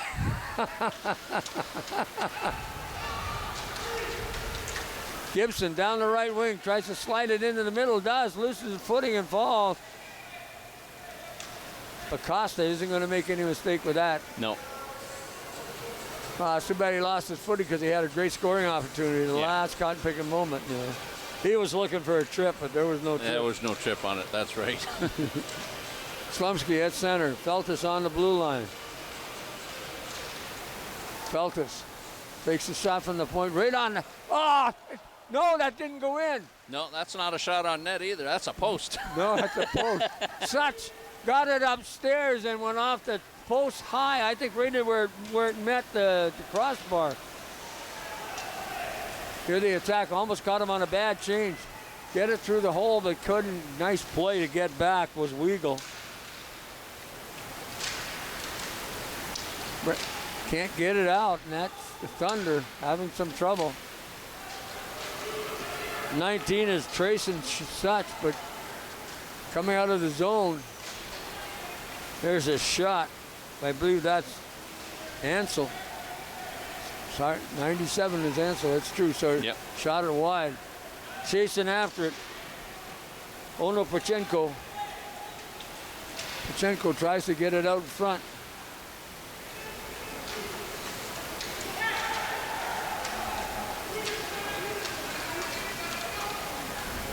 Such in on goal. Such takes the shot off Costa into the corner, off the pad. Ono Pachenko just passed it up. I hope I'm pronouncing that right. To the blue line. Lewicki has it. Lewicki tries to get a shot blocked by Ward.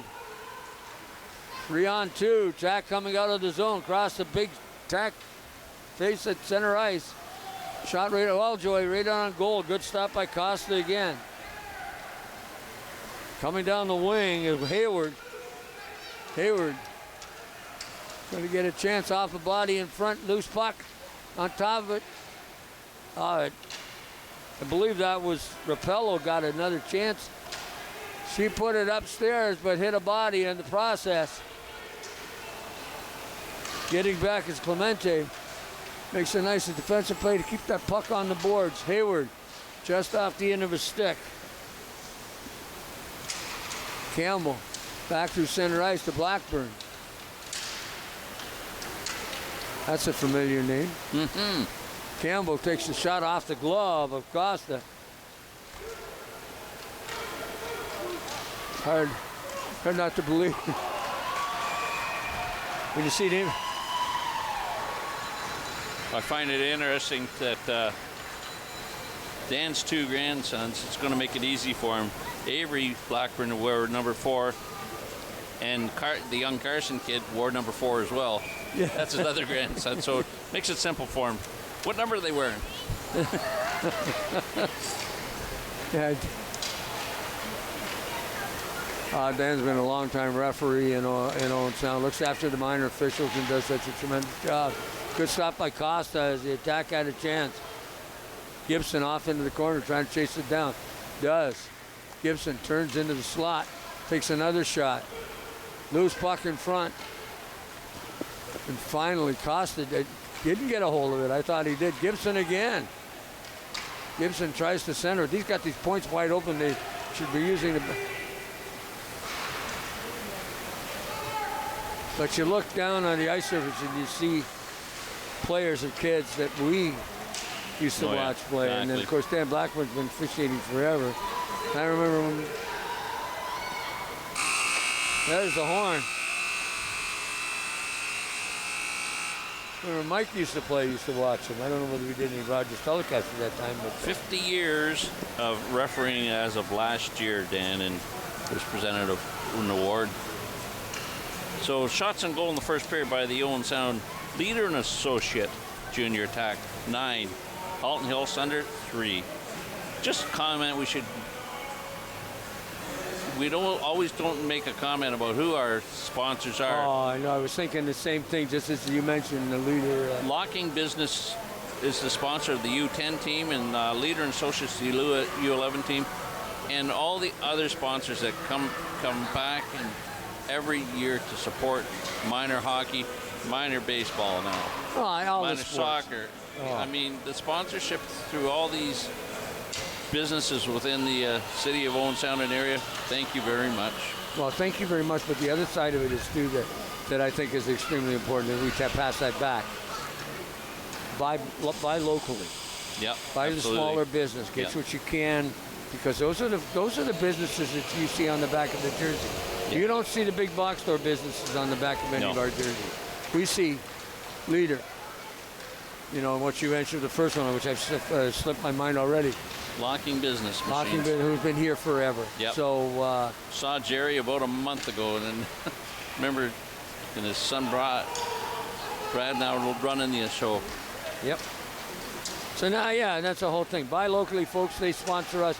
They support our community. We really appreciate it. We should be actually talking about that every game instead of waiting to exactly. I know from minor baseball, the teams that the business that sponsored minor baseball, I was doing rep baseball. Minor hockey, the jerseys on the house league kids all had names on it as well. Yep. So I mean, that was it's the small businesses, it's the local businesses that support the community. So folks, here we are back. TAC have the puck in their own zone. Of course, we're second period now.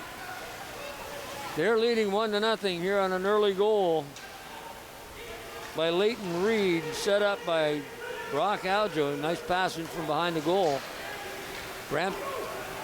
Alton Hill's trying to get control. I almost said Brampton because we just did that game. So chasing after it, Barnard, pardon me. Starting to move a little bit, bringing it out. Going to carry it up. Ice going to do coast to coast. Maybe no. Lose the puck. Ward gets it back to Barnard. Bernard just dumps it into the zone, and they're fighting it over along the boards. Thunder get control and try to dump it out, and they're successful. Chasing after is Hayward. Hayward's had a couple of chances already. Hayward, good defensive play, getting back and doing some back checking by number 9. Bernard. Brampton passed the puck into the slot, but intercepted by number 11, Aljo, and he just gets it out this side. Little pass up to Aljo, got some space, gonna go right in on goal. Takes a shot, good. Put it down low, looking for the corner, but Costa got that pad out, made the save. Locke just throws it inside. Chasing after it is number 18, Blake Barfoot. Barfoot just runs around, rattles it around the boards in behind. Tack come out, little dump pass out the side. Gonna chase it down off the boards, use it. Ward heading to the bench. Barfoot with his man. Barfoot just dumps it back through center. Here comes the Thunder. Thunder into the slot. There's the shot, just whistled that wide. On this side, Lewicki tries to throw it back, does. Comes out in front. Couldn't get it through. I think Feltus blocked that Rapallo was just Johnny on the spot, but losing the puck, taking it. Aljo's offside. Just Campbell couldn't get back out. There's the frustration. He's into the game. Well, Thunder had an opportunity as they had Rapallo sitting right in on the board on top of the goalie. They got the puck out in front and couldn't get the wood on it to make the play, but let me tell you, this Thunder team isn't going away. No.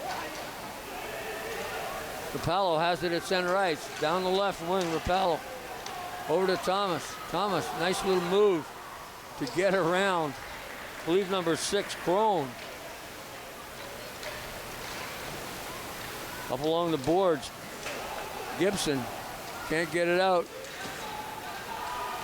Finally, Campbell does. Campbell's got some room. Tried to put it through the leg, passes it right back out in front, knocked into the corner by Costa. Got the big goal stick in the way. Crone's gonna chase it down, good move.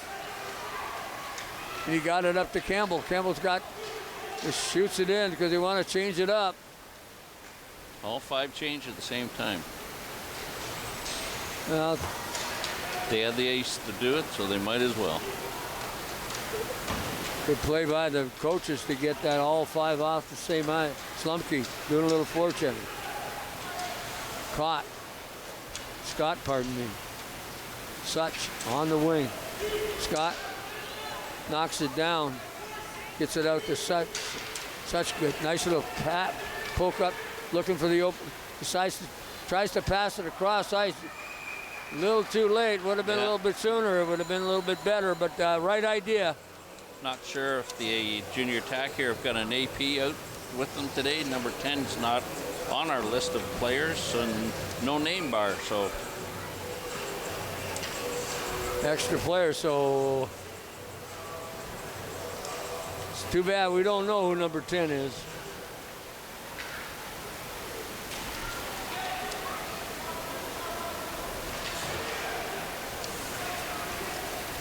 Thunder trying to control the pass and forecheck, but getting control is Such in the corner. Then it gets centered out in front. Thunder having trouble in their own zone. Scott at the blue line. They have to start backing up soon. Oh, nice defensive play by Such to cut it off, and then puts it back in the zone. Scott has it through center. Tried to back pass it. It was checked nicely by number 7, Onopochenko. Slumsky tries to get it through hole, does. Then a good stop by Costa. Slumsky had an opportunity to put that in. Bernard with the puck at center ice. Not allowing that Brampton forward, or for the Halton Hills forward to get free. Bernard gets knocked down. Puck up to Ward. Ward gets it into Reed, Leighton Reed, who's got the only goal. Tries to center it out in front. Finally knocked off into the corner by Costa. I think Costa wanted to freeze that. Feltus fanned on this pass. Gave it away to Scott. Scott's got 2-on-1. 1 to beat. Takes the shot. That hit the post. It changed direction. I think Bumstead just got a piece of it, then it deflected off the post. Well, you could hear it up here, I think. Now we're getting an offside call, and yeah, boy, that just went off Bumstead's glove, and what did it do? Ping!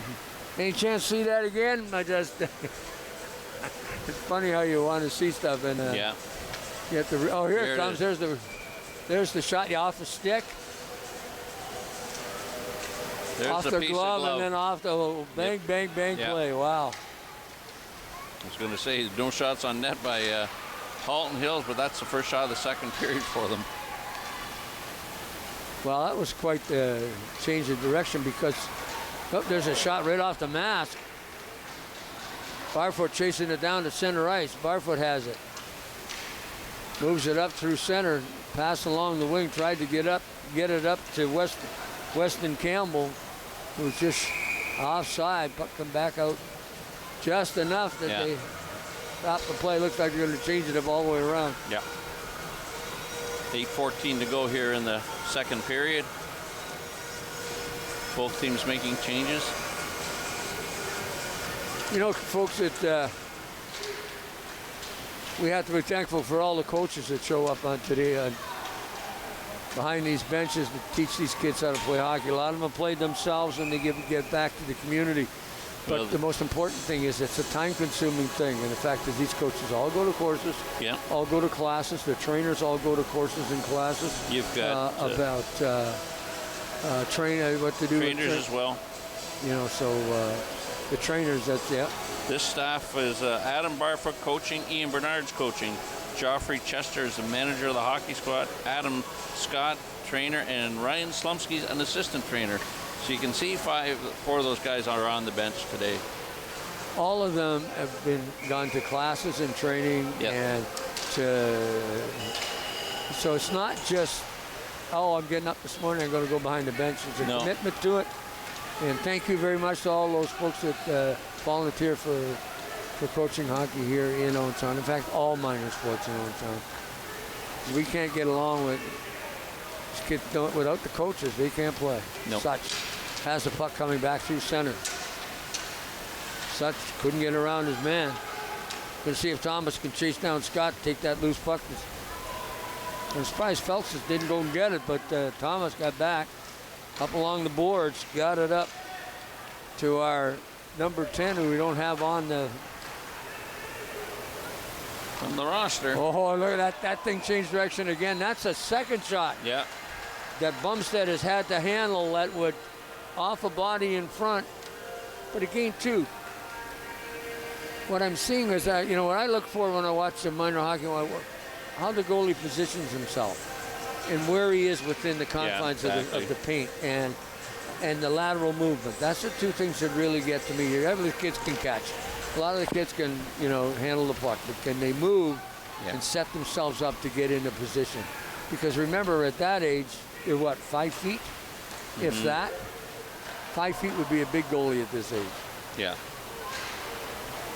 There's a puck in the goal, and the chance. And finally, Bumstead gets his glove on it. There was quite the goings-on in front of that goal, and about 4 players touched that puck, and the last one being Bumstead. Aljo finally made it to him. Yeah. Aljo at center with 97, Cameron Ansel. Aljo through center, big number 11. Got a chance to get some, tried to split the defense, didn't quite make it. Centered out in front, loose puck. On top of it is Anna Prochenko. Anna Prochenko down the wing, broken up by Crone at the blue line. Didn't quite control it, so Bernard had to come and help out. Finally, up the wing is Such. Such has it. Got Aljoy with him. Such. Weak shot on goal with Costa. Probably the easiest one he had to handle all day. Here on Rogers TV weekend at the rink, we have a sports exclusive, I think. So, yeah. Steve Murley, Gord Chapman, bringing you this game this afternoon, and we hope to say hello to you folks at home. And want to say hello to the folks that are out there streaming and they're back in Halton Hills or anywhere in the country. There's number 20. There's number 20, and of course, That's Weston Campbell getting his first goal of the game. We're going to see that on Rogers replay. But that's all about getting position, pick up the puck in front of the net. Puck goes in behind the net. There you're going to see Blackburn going to make the play, centers it right out in front. And he's positioned in the right place. Puck bouncing around Campbell where he's supposed to be. And he's rewarded for doing that, going to the goal when you don't have the puck. Blackburn gets the assist on that. And so he should, because he set it right up. But actually it was Campbell's second shot that got through. So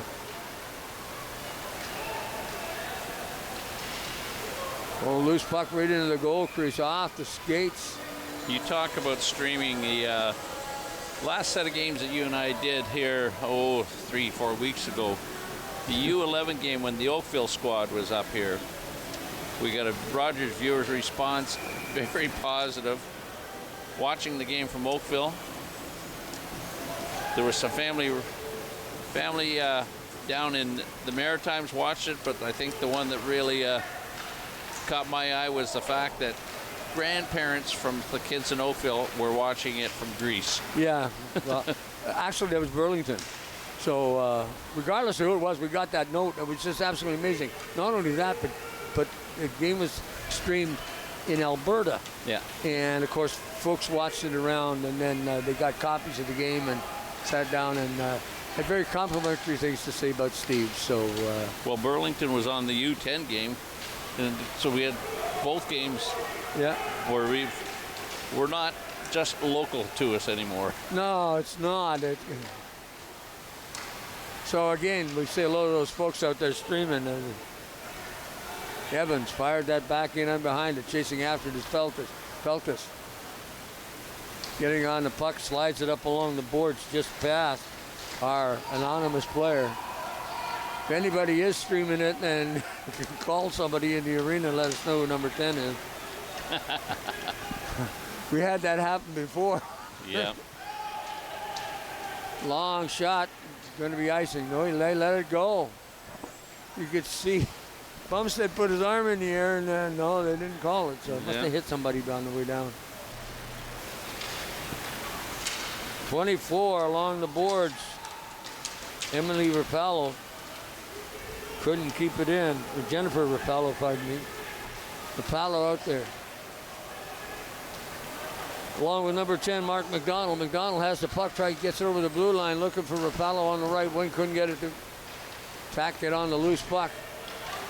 2-0 here with 4 remaining in the second period. Aljoy through the zone offside. Somebody stepped over just before the puck got there, and I believe it was number 15. Yeah. Griffin Ward. Well, the kid goes offside, so you say, don't do it, try to remember, but you can't just harness the enthusiasm. You got to let them sometimes. Yeah. But you teach them to try to think while you're out there too, and not just react. And just got to headman the puck sometimes, and they think they've got an opportunity, and he thinks it's going to go, and unfortunately it ends up as an offside. Well, they do it at the big leagues too, so. Yep, that's what I mean. It's unfortunate. It will come with skill development. There's no doubt about it. And this team looks pretty good this afternoon. Looks like they're up 2-0. Seeing by pretty well control of this hockey game, but this is minor hockey. You never know. Brampton takes a puck over. It's Mark McDonald. McDonald loses his footing, fires it on goal. And Bumstead has to be quick enough to pick that up.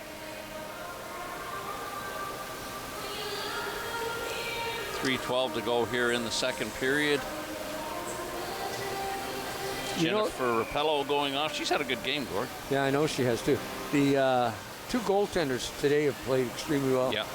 And the goaltending in the first game was phenomenal for Brampton. And so we've seen some really good young goaltenders this afternoon. Attacking their own zone. They're in the offensive zone. Puck comes out. Thomas on one wing. To Ansel. Ansel gets it back. There's the shot by number 7 on to Prochenko. Good save by Bumstead. At center. Oh, Gibson. Nice move. Undressed. Gibson waited too long. Yeah. No shot. You can see what he was trying to do, and he was trying to get too fancy. Ansel coming over the blue line. Gibson had a chance. Stealing the puck. Good back check. Got to the puck as it was coming through the zone.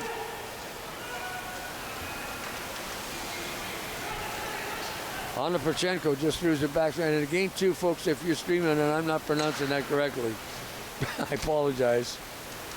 It's got more letters. It's got an alphabet at the back, so.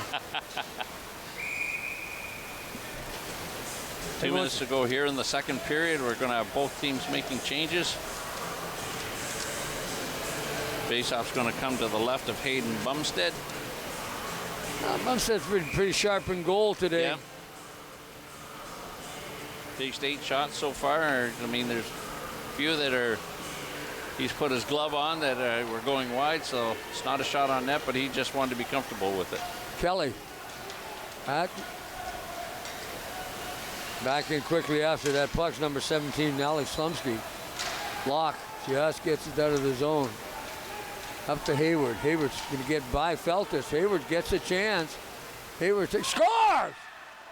Unbelievable angle. There's no way that puck should have gone in, but yet it did. He got deep. I thought he would get the shot, but it was just tucked inside the post. And I'm telling you, that's why Bentley Hayward, you're going to see him go down the wing, covers across the blue line at this particular point in time. You're going to see him get deep. Look where he is. He's at the end, the angle, almost at the goal line, and he snuck it in on the inside of the goalie, who wasn't hugging the post. I thought it was further on the left side, but it was in on the glove side, so. Nice goal. Shot, good pad, saved by Costa as he knocks the puck into the corner. Puck right through the slot. Right after it is Hayward. Hayward is having a good game this afternoon. Aljo, Crone better pick up this effort. Loose puck in behind the net, chasing after it is Max Bernard. Bernard gets it up through center on a lead pass, but off the skate. Capello, backhand shot off the glove of Bumstead. Lewicki at the blue line just knocks it back in. Crone has it in the zone, kicks it up to his stick. Must have played a little soccer in his day. Reed up along the boards, door opens. Oh, nice steal by number 10, McDonald. Now we're going to get a hooking call on that. Come on.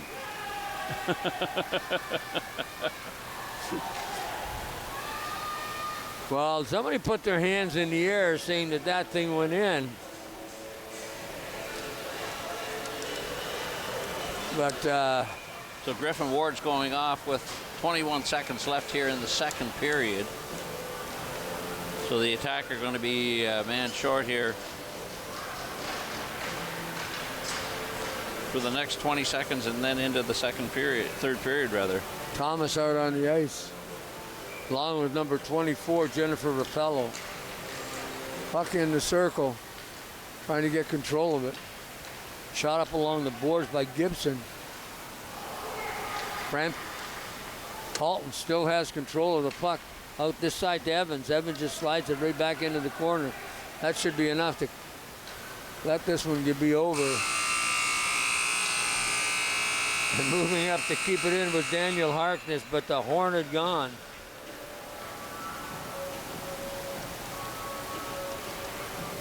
Thunder came back in that period, picked up a goal in junior attack. Now going into the third period, 2-1. Second intermission here on Rogers TV.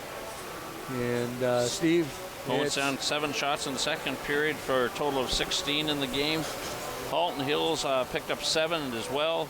So the shots now are 16-10 in favor of the Owen Sound leader in associate junior attack.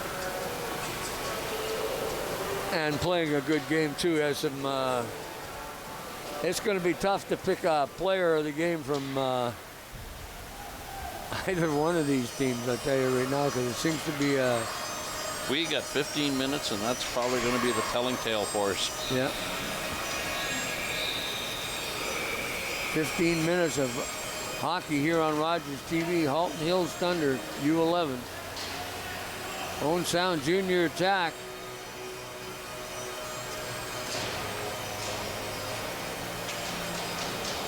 Face off at center. Of course, the attack killing off 139 of a penalty they got just before the period ended with about 24 seconds remaining. Halton Hills on a power play. Campbell scores! Short-handed goal. Weston Campbell picks up his second goal of the game. Exactly. How many times as a coach, Stephen, it all never of 11 hurts seconds. to shoot. Yeah. You know, that puck I thought was going to go over the net, but it just got underneath the crossbar. Here's Campbell. You're going to see him come down the right side. Comes back. And it just went off the shoulder of Costa by the looks of that one. I think so, too. I think it hit his shoulder. That's that old adage. They go down too quick these days. 3-1 now. Owen Sound picks up their third goal here shorthanded. Halton. And the puck's fired down the ice. Good play by Weston Campbell, and he heads to the bench. And coming off the bench is half his number. Is number 10. Number 19, of course, Such loses footing along the boards. McDonald, or out Anna Prochenko takes a shot, goes off the stick. A Barfoot. And puck is underneath, I think, number 17, Oliver Locke. Yeah. So that faceoff should come outside the blue line. No, they're going to do it. Why? Changes. Owen Sound still killing this off. They've got 44 seconds deep in their own zone. Face off to the left, the goaltender, Bumstead. Puck goes back to the blue line. Couldn't keep a good forecheck by Such. But coming back and making a really solid play was Di Clemente to get back and back check. Boy, we've seen some nice defensive plays in the two games that we've done today. That was one of them. Puck off into the corner, in behind there, Barfoot. Barfoot slides it along the boards, then takes it with it. Barfoot trying to leaving his defensive position, I think. Doing the forechecking. Such on this side. Now the power play is over. So not only they kill the penalty, they score a penalty. Yep. Goal on the shorthand. Ward heading to the bench. Here comes a 2-on-2, 3-on-2. Hayward splits the defense, but a nice back check by number 17, Slumsky, who almost could have got himself another hooking call. 3-on-2 coming through center. Attack. Aljo just says, I'm going to roll over you. Long shot. Off the pads, loose puck. Finally, to Costa.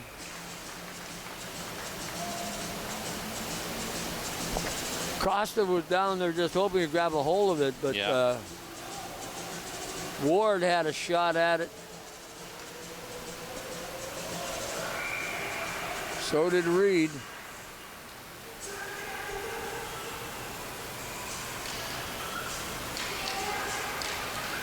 Attack in their own zone, turn, pass to take up control of the puck. Alger tried to put it back in front, centered out, knocked away by number 24, and of course that's Jennifer Rapallo. Almost taken away. Such had it. McDonald had a chance to get in and over the blue line. McDonald.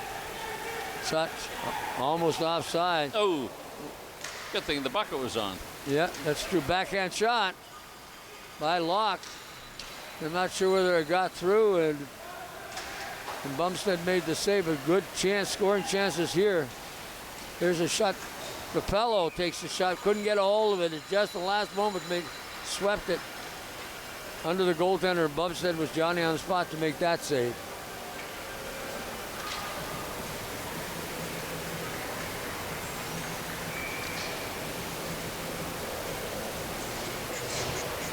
Anselette, face-off, along with Gibson. Gibson gets the puck. Gibson again. Gibson has a chance, takes the shot high and wide. They realize that Costa goes down, so they're starting to shoot upstairs too. Exactly. And all the goalies do that now. That's part of the goal. At one time, you could put a jersey on a goaltender in the National Hockey League, and it didn't matter what color it was. You'd know who the goalie was by his style. Mm-hmm. Now everybody plays pretty well the same way. And there's a whole different philosophy about goaltending. There's a backhand shot, and Bumstead makes a good save. And the one thing that I'll teach him is to go down first, and we used to teach him to stay up and move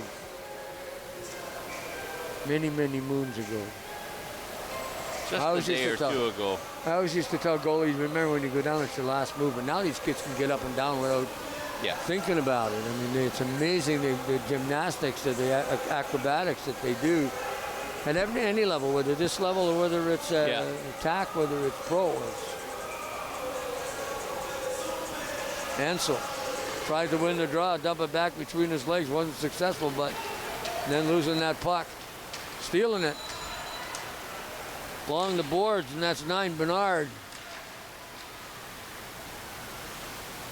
19, I just see the one number, that's Tracy Such. He's back to the blue line. Fired back into this corner, chasing after it. It's Halton Hills. Barfoot makes a nice move, gets it up, and then knocked out by number 8, Borum. He made a nice play at his own blue line. After that puck, if that kid's an AP, boy, I'm telling you, the number 10, that's quite a hockey player that they picked up for as an AP. Because he's played extremely well today. Well, it shows that I went through the lineup and I don't see number 5 Bentley Peachy or the other one that I was missing, number 14 Martin Chesser. So whether he's APing for him or not, that's maybe what I'm looking at. So Slumsky looks like he's got roughing because it was this signal. So but to be a roughing, then that's for sure.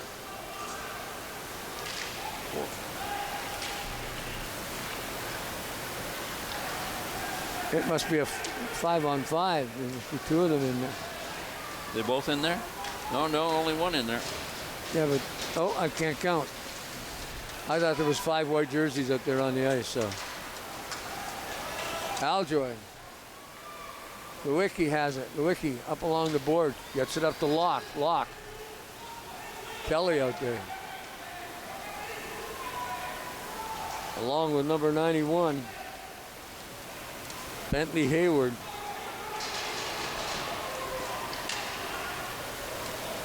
On that puck is D. Clemente. Clemente behind his own zone, looking for the open man. Hayward dumps it off to the point. It's a long shot off a body in front. Not a bad play. And then clears it off to the side. Kelly off the stick of Hayward. Lewicki on the far side. Deflected off into the corner. DaCosta using that big stick to do something with it. Scott has it, then he just dumps it off a body. Campbell into the corner. Killing time as he stays with it, tries to center it. Loose puck at center ice. Scott just missed it. Feltus has it on a stick, but gets it up to Gibson, and Campbell crosses the blue line. Campbell takes a shot, blocked in front. Blocked by number 12, Di Clemente. Lewicki in behind his own goal. Lewicki's going to carry it out. Looks like he wants to pass it off Hayward. It's onside.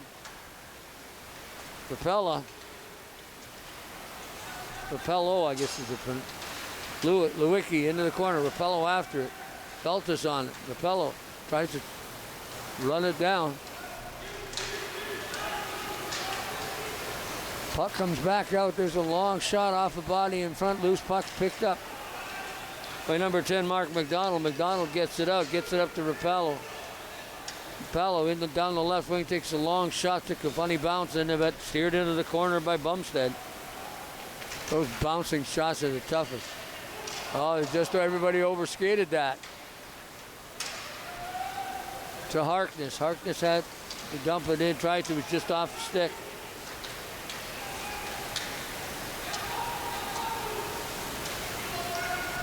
Puck back into the zone, chasing after this Crone.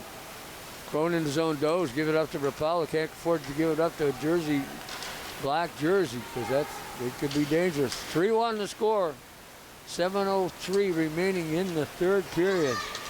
Halton, Evans, up to Locke on the right wing. Locke's going to take it in over. Locke tries to get a shot in on goal or get it in deep. Get a forecheck out of it, get control of the puck. Rapello in behind the goal, I believe.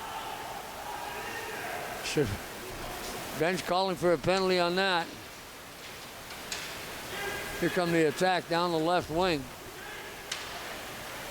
And that's number 19, Trayson Such gets a shot, and he whistles out wide. Comes out the other side.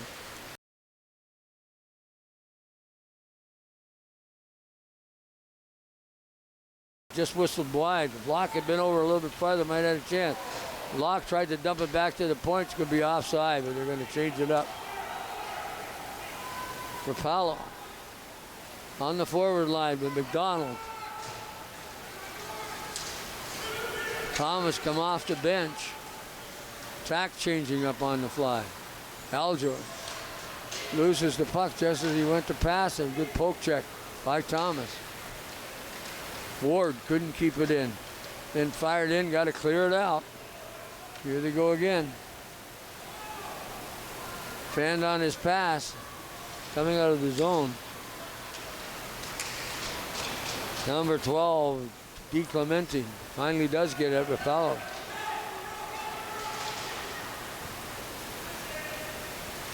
They're calling for Rapello to come off. McDonald shoots it into the corner. Rapello, the forecheck, Feltus on it. On this side, Blackburn just dumps it up. Nice little pass, lead pass. Up to Gibson. Blackburn going at Gibson, had him wide open and didn't see him. Rapello's getting an awful lot of ice time. Rapello in on goal, takes the shot. Off the side of the net. Rapello forechecking in behind the goal with Anonymous, since we don't know who number 10 is. Crone forechecks. Campbell. Here they come. Here come the attack out again. Nice lead pass up to Campbell. Campbell stops, goes around DiClemente, but they're going to give him a tripping call. Yep. And that's going to hurt him because 4:26 remaining in the game. DiClemente's getting a tripping call, and rightly so. One thing, it would have been the stick, but it wasn't. It was the contact with the shin. That's Halton Hill's first minor penalty of the game, and Owen Sound's had 2. Owen Sound has a shorthanded goal in the game. Could you say that they might be looking for another one? Well, they may go for the power play now.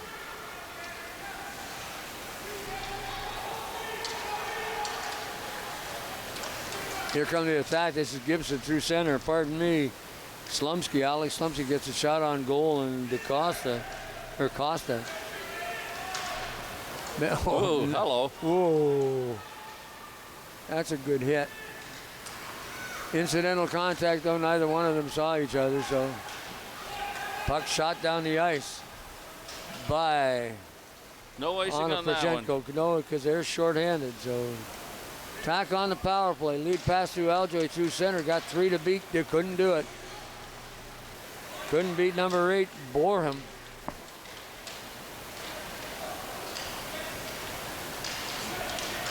Number 10 has a crush. I wish I knew his name because he's played so well today. But if we don't have it on our lineup sheet, we can't.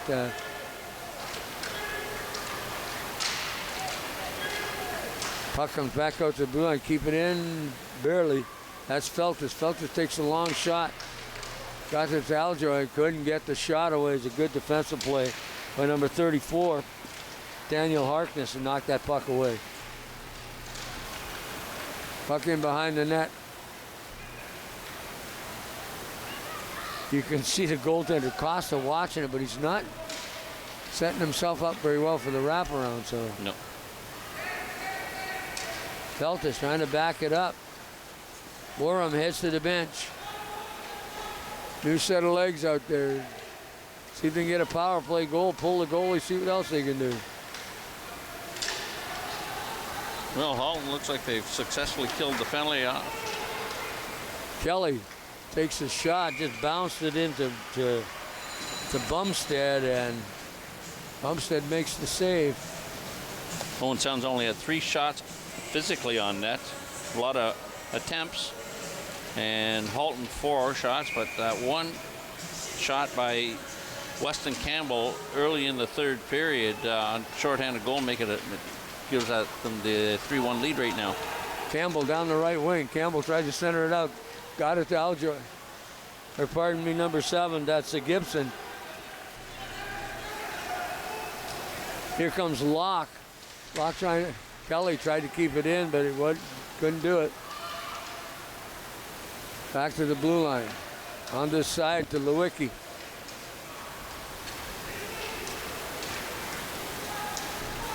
Chasing in back in deep end after it right now is Bernard, and Bernard just gets it up along the boards, gets it out to Gibson. Gibson should just oh, what a nice pass right on the stick of Campbell. Campbell in on goal. Costa ready. What a save by Costa.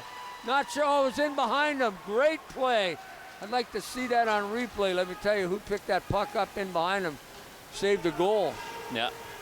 Because the referee could see it there, and he wasn't blowing a just whistle. Just laying there, waiting for it. Somebody on it. Well, we might get a whistle. We might get to see it, but time is a waste in here. 1 minute left in the game. I was wondering if Halton is going to pull the goalie. Here comes Slumsky. Slumsky tried to backhand it. And Hayward down the left wing. Hayward takes the shot. Bumstead makes the save. Locke gets a little bump in front, turns behind. There's your goaltender being pulled as we speak with about 43 seconds left here in the 3rd period. Halton trying to see if they can squeeze one more out of their offensive crew. Well, who knows? Face off. Halton gets the puck.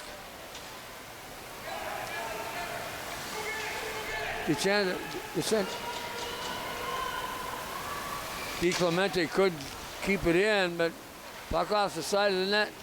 Halton right there trying to get that loose puck in the slot area. There's a chance.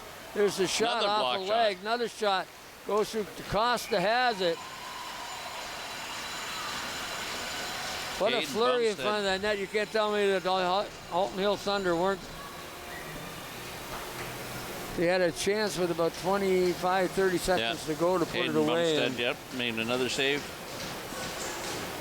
No, they're going to maybe hold the clock here for a bit. Maybe think they ran it a little bit longer. One official caught that real quick. They didn't move it up? Well, they say they didn't turn it off quite in time. Papello at center, number 24 there. They have two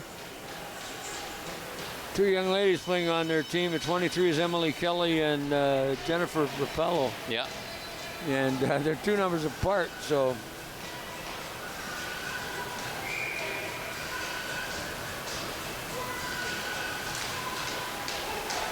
Attack at the puck with an open net, went outside the line, and I think that's going to kill it. Yeah.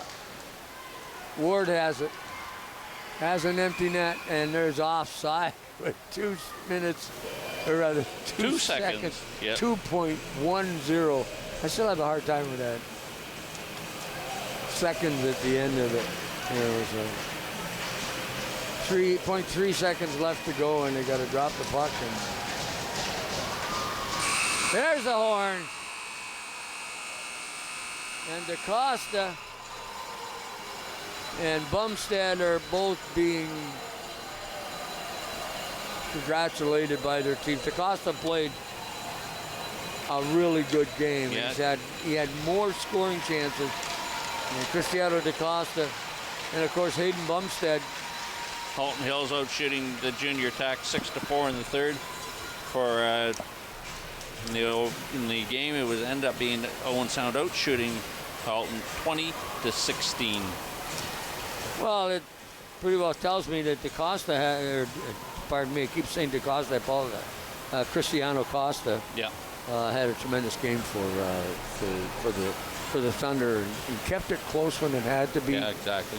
And a couple of goals that went in were C&I goals, and that one that hit a stick, hit a glove, hit inside the post. Yeah. I thought he played extremely well, and the killer was the 11 seconds into the third period when the junior attack scored that on the shorthand when Weston Campbell got a second of the game. Yeah, I know, and that always puts a pin in the balloon, doesn't it? Exactly. And it's tough to dig yourself out of that hole, but you can't fault DaCosta too much. He had a tremendous game. No. 22 shots. Defensively, they played fairly well in front of them. They blocked shots. So, both teams blocked shots. Yeah. So I don't think that Halton should be too upset about the game that they played here, because there's some room for improvement. But they played, as far as my humble opinion, they played well enough to win. But Owen Sound got some good goaltending from Hayden Bumstead. Yeah. And Brock Aldro and Weston Campbell picked up 2 goals. So across the board, some really good defensive plays by the defense, and nice pass from Avery Blackburn to Weston Campbell, exactly, put it away. So you could see the skill level starting to come. Mm-hmm. And this is just November. Yeah, exactly. We're looking a long time before we're going to get to February, when the playoffs are going to be in full force. Exactly. So there's lots of games that are going to be under their belt. From I understand, these kids will be playing a couple of tournaments. Yeah. And of course the Silver Stick next week. They're in Collingwood next weekend themselves. Yeah. So I mean, there's I see nothing but good things. They got some nice players. I was impressed with Weston Campbell. I like Brock Aljoy. We've seen him play before. Yeah. Avery Blackburn, I was a little bit smaller, but Leighton Reed, good game. He had a goal early in the first period. Yeah. Tough to pick a player of the game there. The team. Hey. The team. That team. You still have a team win. A team win. That's, well, if you're going to do that, you got to look at Campbell with the 2 goals. I mean, timely goal there, beginning of the third period, on a shorthanded goal. You're right. This was a team effort. The reason why they won this game was 3-1. So all of the players become player of the game. Exactly. So. True enough, looking back to Halton Hills, Christian Costa, in my book, is a player of the game. Goaltending, tremendous. He played tremendously well because they had really good scoring chances. Yeah. And it's not just the fact that, and then of course, you can look at the defense to block some shots, but he had clear breakaways that he was looking at that stop. And he had one funny goal. Yeah. But generally, all he gave up, really, in my book, was 2. Yeah. And but 3-1, they were outshot. So Cristiano Costa, player of the game. Okay, no problem. No problem with this guy. Anyway, Score Chapman, Steve Murley. We just brought you Owen Sound Junior Attack game from Rogers TV here at the lovely Bayshore Arena. So stay tuned. We got another one coming right up after this.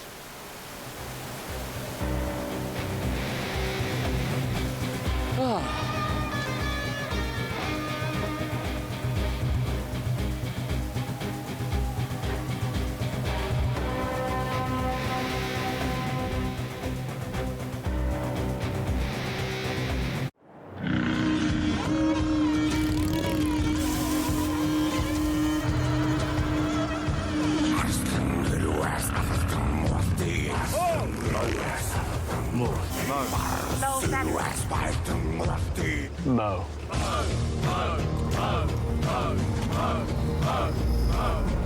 The Moustache is calling. Raise funds, save lives. Donate at Movember.com. Hi, I'm Ian Boddy, Mayor of the City of Owen Sound.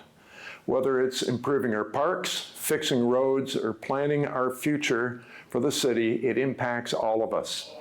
Please tune in on Monday nights at 5:30 to Rogers TV or owensound.ca to become informed.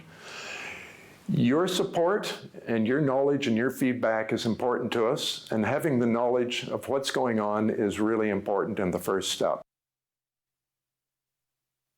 RTV Sports Wrap every Wednesday as myself, Spencer Byers, and our esteemed panel talk about everything you need to know going on in football, basketball, baseball, hockey, and soccer as we joust about what's going on in sports, keeping you up to date on Rogers TV. Hi, I'm Bruce McDonald, forward for the Owen Sound Attack. Rogers TV is the official broadcaster of the Owen Sound Attack. Catch all of our games live on Rogers TV, Georgian Bay.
Today, I helped a parent feed their family by connecting them to a food program.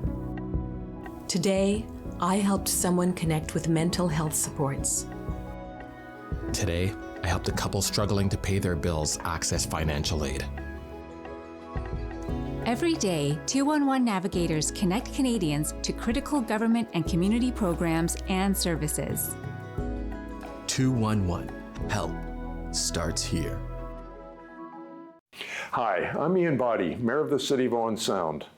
Whether it's improving our parks, fixing roads, or planning our future for the city, it impacts all of us.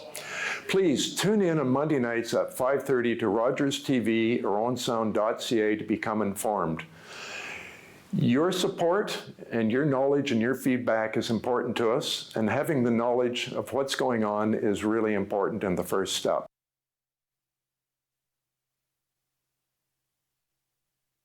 There's a center back out in front. There's a shot off a leg right in front of the net. Backhand shot, scores!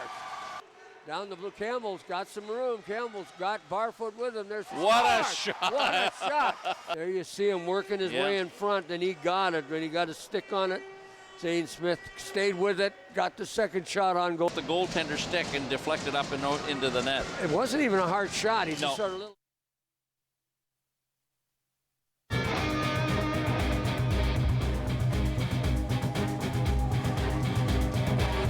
Well, Halton Hills Thunder again versus the junior attack here at weekend of the Rink on Rogers TV, our third game of the week. So, or the weekend, or the day. And I've seen some really good hockey on Rogers TV today. The attack have been successful in the first two games. Hopefully they'll be successful in the third game. Exactly. Some upcoming stuff, of course, the attack tonight at 7 Bells against the Kitchener Rangers. The Rangers. And Jeff Kazakis will be coming back with the Rangers. Remember the attack forward that played for 2 years up here, assistant coach with the Rangers, and assistant general manager. Tomorrow afternoon? Pardon? Who's here tomorrow afternoon? The Sudbury Wolves. The Wolves? Yeah. That's why I don't like the shootout. Because at least when I walk out of here, the Wolves tied. Yeah. You know, I don't feel too bad. But then they go to shootout, then I got to choose. Yeah, exactly. And I love both teams. Grew up as a kid watching the Wolves play. So I actually got tickets for tomorrow's game and tonight's game, too. So I should be here. Been in the arena all day. Going to be like an icicle when it's done. But great hockey on Rogers TV tomorrow. Game 2 o'clock start against the Sudbury Wolves. So we've got a full weekend of hockey here on Rogers TV. Also, folks, don't forget to Remembrance Day.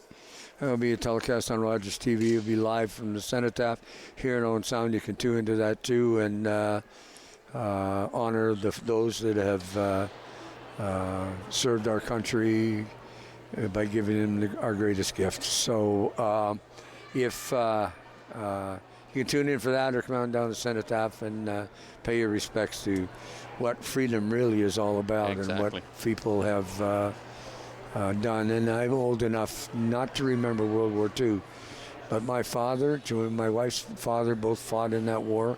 My uncle, most of my family members. So it's a day that we think about both my dad and my stepfather and my Dran's dad survived that and spent that time on serving our country. And we have to honor those not only who are serving our country today, or those days, but who serve our country today and they're giving their lives in working for our freedom. And so November 11th, Rogers TV. Yep. So hope you folks will tune in. But let's do a little bit rosier time. Let's talk about this hockey team. What about Halton? What are they doing? They're in 5th spot in this loop, and Owen Sound's in 7th, so they're pretty close. Even though 5th and 7th, they're 6-2-1, 6-3-1, and Owen Sound's 3-6. And so you've got the disparity there, but hey, we've seen 2 Owen Sound teams win this afternoon. Maybe we'll find out what'll happen here. But there is a connection to Owen Sound on that Halton team, Georg. There certainly is. And Easton Keene is the grandson of Ted Keene. And if anybody knows anything about Owen Sound minor hockey, Ted Keene was probably one of the greatest supporters of the Owen Sound minor hockey group. He was a convener. He convened the leagues that I coached in when my son played house league hockey here in Owen Sound. Ted was a tremendous. He had tremendous respect for the coaches. He was a good athlete too himself. Yeah, well, I played in the Puffer League too. I think he did. And but he was a good athlete and a good hockey player, and he gave back to the community. A ton of respect for how he treated his coaches and his volunteers that he worked with over the years. But the other thing was the fact that he was, if you look at him, he loved the sport and he gave back to his community. And so Easton is wearing number 10 for the Halton, Joel Sunder, and Dad Adam is on the bench. Yes, there's Easton right there. There's Easton Keene, and we'll get a quick picture of him. And Ted would probably be so proud to see his grandson play hockey. Too bad he can't be here to witness it, because Ted's second home was this arena and the Coliseum. Yep. So, and I know Adam played around the time that my son did too. So to see Ted's grandson play today is a thrill. It's great. It was great to bring to you to actually let you folks know about what a real hockey hero is. It's somebody who gives of themselves and gives back to their community, and the number of coaches and the number of players that probably knew Ted Keene and what they did for them. He was a mentor and a tremendous role model. Yeah, for sure. And sadly missed. Yeah. Passed away about 8 years ago, and really missed him. Yeah. And here's his son back giving to a community that he's living in. Well, I sent him an email last night, basically said I'm so pleased to see that I'm giving back to the community just like his dad did. He's following in his footsteps, and he gets it honestly, and also to his kids playing. So played hockey, so he knows a little bit about the game, so he's going to pass it on. Welcome back. This is your hometown, and your sons come up here to play. You're probably in one of the same arena you played in, so so there'll be a little bit of whatever. So anyway, Adam, welcome, and we unfortunately will have to beat you and your team because we still have to. We're biased, but we're. You're not really a homer, are you? Not much. Okay. No, not really. You know, you talk about guys giving back. Here's another group on the bench for Owen Sound all over again, giving back to the community in that. You got Adam Jackson on the bench, John Shute, Chris Smith, Becky Twigger managing, and Michael Gladwell trainer of the hockey club. And we're seeing it in every community. I mean, I look at son-in-law and daughter, they're actively involved with the Ice Hawks. Found out this summer, late summer, that my son's on the executive down with the Lucknow area. 2 grandkids down there on the ice now. So we got 4 of the 7 playing hockey. The other ones are 2 are playing or went the theater arts route, and I cannot squibble about that. It is beautiful to watch that too. And Ella, well, she gave up her ice stuff, but she's playing rugby and field lacrosse, the 16-year-old. So, hey, these field kids lacrosse I can understand, but I mean rugby. I played that a bit when I was in high school. Yeah. I liked it when I went back to football. I had a helmet on. Well, actually, 2 of the granddaughters ended up playing rugby this year. Well, it's not so much it's the activity. They're out doing stuff. They're out in the fresh air. They're involved in stuff and community-minded stuff, whether it be hockey, baseball, football. Yeah. With a high school, and like next week we got minor hockey. We got the 2 high school teams playing against each other. They're picking kids out of that school that are playing school hockey that play minor hockey in Owen Sound. Yeah. And in the area and locally.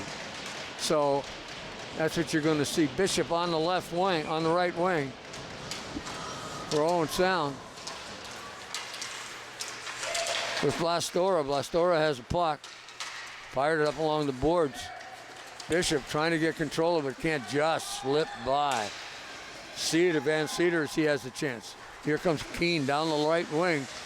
Lost control of that puck. Puck along the boards. Keene taking his man out. Has there contact in this division? Who knows? No, not yet. Hunter on this side, waiting for the pass. Off picks it up, tried to do something from his knees, couldn't. Hunter chasing it down, fired along in behind the boards by Hewitt. Hewitt slides it up, out, gets out. Zachary Cole, he just drives it right back in. And we're looking at goaltender. Goaltender for the junior attack is number 30, Jack Harris. And back in the other end with the Halton Hills Thunder, it's number 31, James Price. That was the first shot on goal. Yep. Just wanted to tell the secretary that. Thank you very much. You're welcome. Don't pass off the boards. We got to tell these kids to quit tucking their jerseys. We can't see the name on the Owen Sound. I think it's number 3 is Salazzo.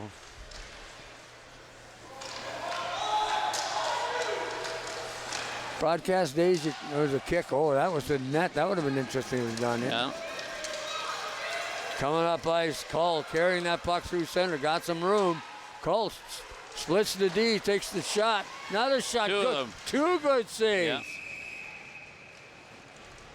I think it was Zulik that came in and picked up the rebound. Boy, that was close. Cameron Zulik here. You're going to see it here. Here's number 4. Zach Cole coming in. Gets the first shot away. Tried to get it back, and then it looks like number 90, Colin Cousins, had the second one. Zuzek was looking for that 3rd rebound.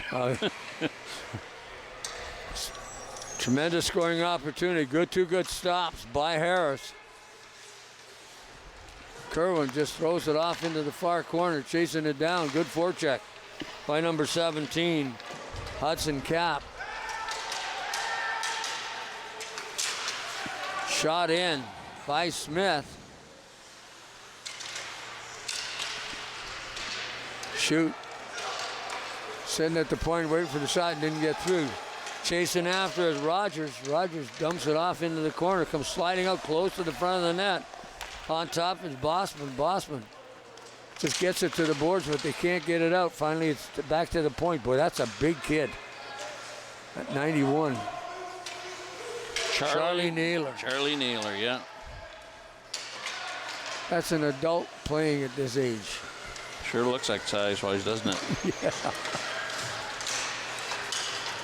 Oh, Keene just missed getting through the D. Good spot. Number 16, Hewitt. Blocked it and then took it off into the zone. There's a shot on goal. In behind the net, Charlie Naylor. Naylor had trouble holding on to the puck. Finally does get control of it. Just dumps it out nicely along the boards into the skates.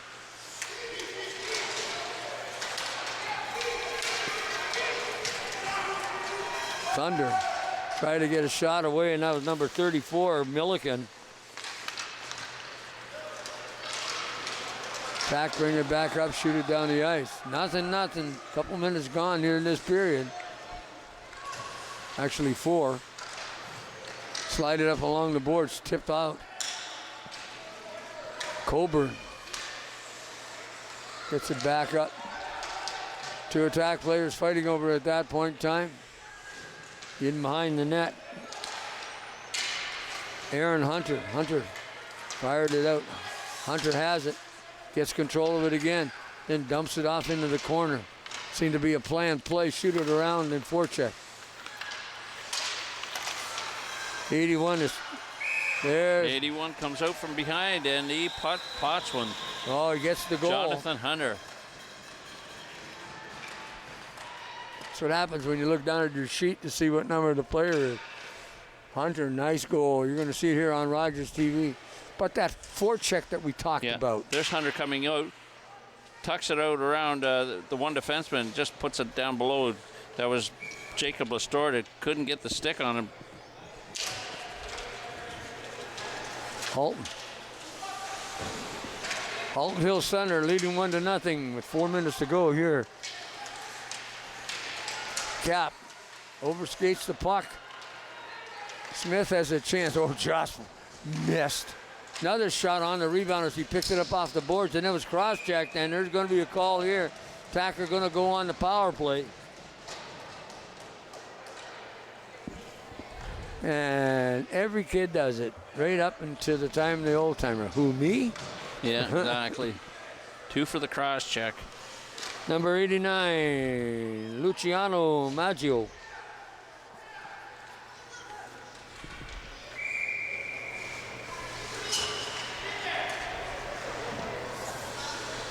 .34 for coming in to take Milliken as the center.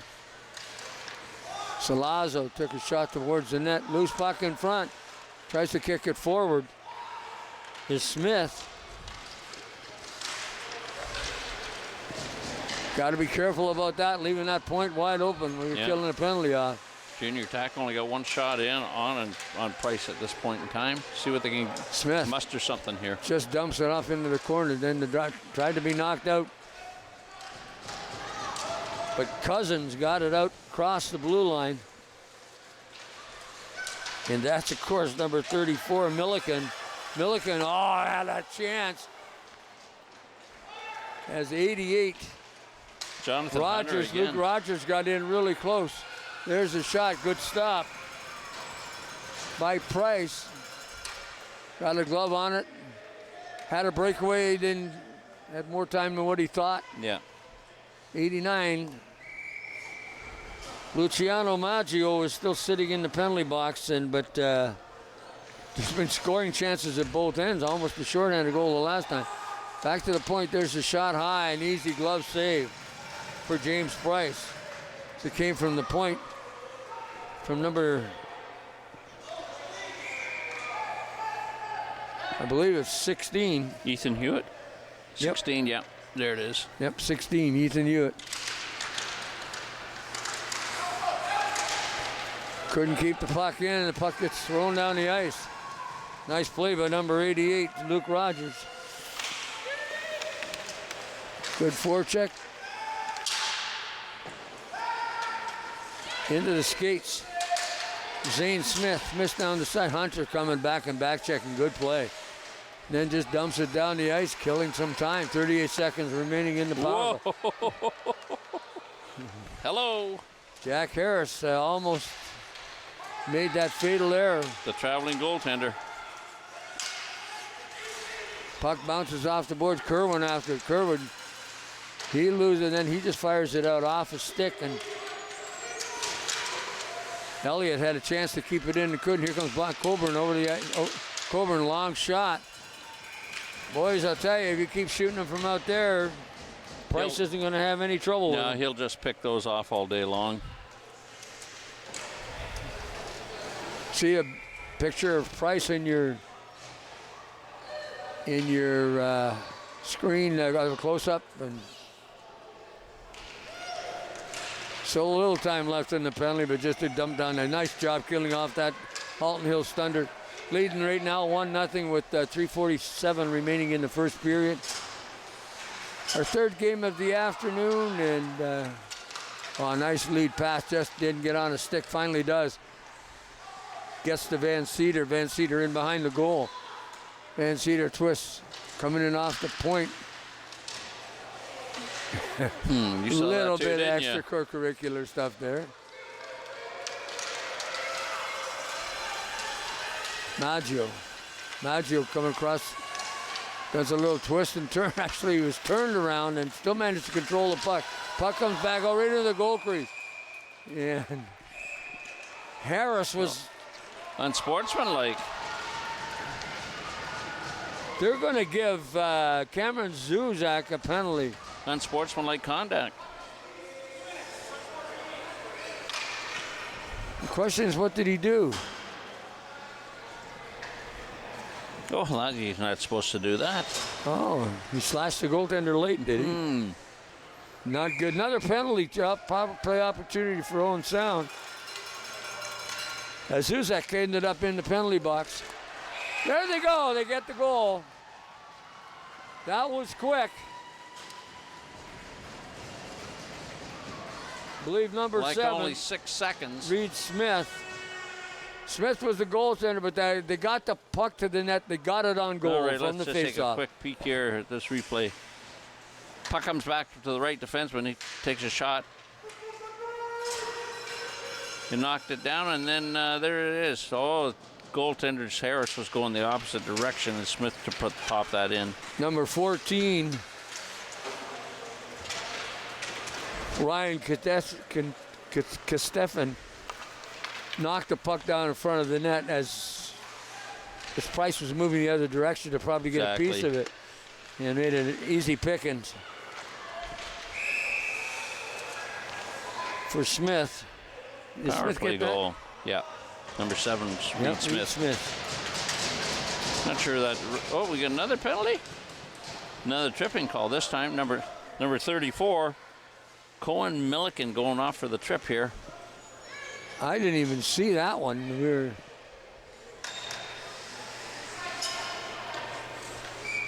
face off to the right. Well, we'll see how long this one lasts, because the last one only lasts about 6 seconds. That's the third penalty for Halton Hills already. Hewitt fires it off a body in front of the net. Puck bounces again. And getting his mid on it with James Price. Boy, that was a good shot from the point. Yeah. Blocked by one of the... Is that Hewitt? Hewitt taking the shot. Yeah, Hewitt fired it really hard, got it. Jackson Hewitt on the points. Halton picks up, oh, nice save. As Hewitt just intercepted that pass, put it back in, but what are you doing, Mr. Harris? I don't know. Through center ice, here they come. That's 16, that's Hewitt. Ethan Hewitt centers it out in front. Loose puck in the goal crease. Knocked down. Hewitt gets it again. There's a shot blocked in front. and then fired down the ice. Bunch of attempts, but none got through. By Zach Kohler. Yeah, I know. They've been blocking them. Yep.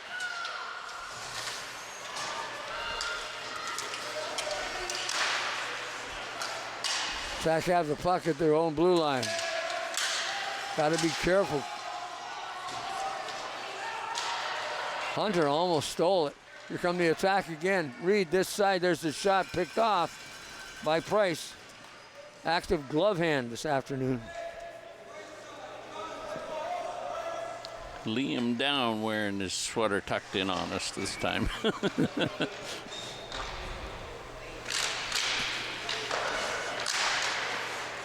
Puck up into the air, tried to get glove down. Here comes number 81, Jonathan Hunter. Takes a shot on goal. Might as well when you get that close and you're killing the penalty. Yeah, exactly. Never hurts to shoot. Charlie Naylor just fires it right down. A little better job of killing this power play off. For sure.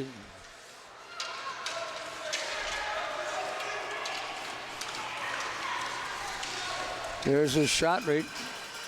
But he's going to pick those off as we talked about Price earlier. Has got a great glove hand. He's made a couple of good saves, not only just on the soft wristers that he's getting, but a couple of hard shots. Glove. 15 seconds of power play time left for Owen Sound. Tied 1-1 with less than a minute to go here in the first period. Back to shoot. Shoot, hits it. Oh. That was a great shot. It was high. Got a chance for a deflection. Smith, he gets knocked down. 37 seconds left in the game now. Hunter's out of the, 34. Milliken is out of the box. Even strength. Keane dumps the puck down into the zone.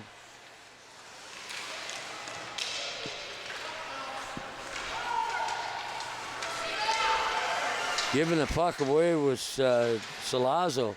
Tried to backhand it off the boards, put it right on the stick of Milliken. Horn's going to go in 4 seconds. They'll be lucky to get out of their zone. Finally, they do.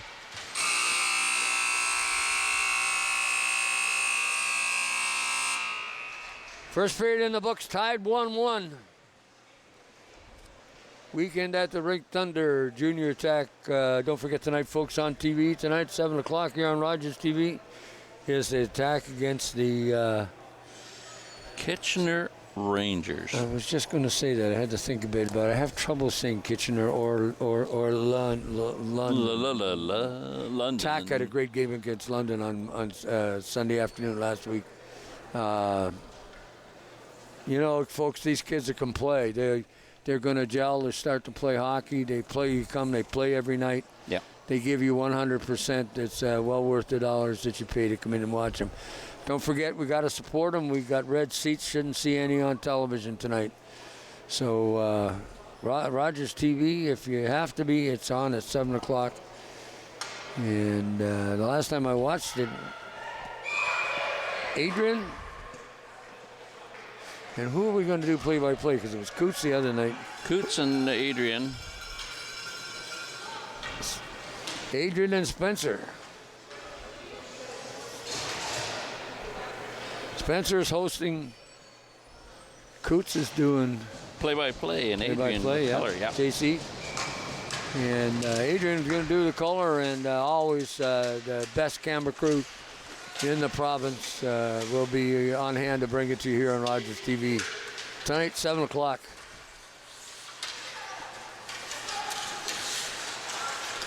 Puck along the boards. Checking him. McCutcheon. Plays a little scrappy in the center ice zone. Price just deflects it off into the corner. Puts it on the stick of Liam Down. And then the puck ends up right back in front of the net, dangerously close, then slides out along the boards. Won't be icing. Zuzak chasing it down.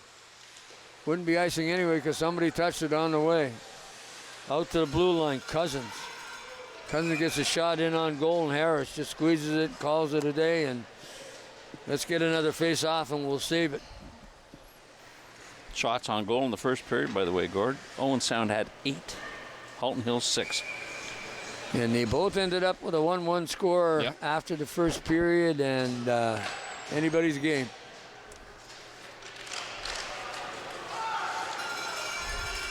Oh, what a nice play. What a nice deflection. Then another great stop by Harris as he got that pad down on the rebound. Tack got to get it out of the zone. Finally they do. Just barely. Coburn's going to take a long shot. Yeah. Price doesn't have any problem with those ones. Got to get in a little bit closer, get it upstairs. Owen Sound was 1 for 3 on the power play in the first period as Halton Hills took 3 minors. Owen Sound managed to stay out of the penalty box in the first period. Well, you can't win a game in a penalty box most of the time. Nope. Especially when you have more than the other team. Rogers down the right wing. Rogers trying to get around Bossman, and Bossman just steers him to the side. Through center ice. Is Vlastora. He loses the puck along the wall. Picking it up is Gladwell. Gladwell tried to center it out in front, but stolen by number 27, Lagua.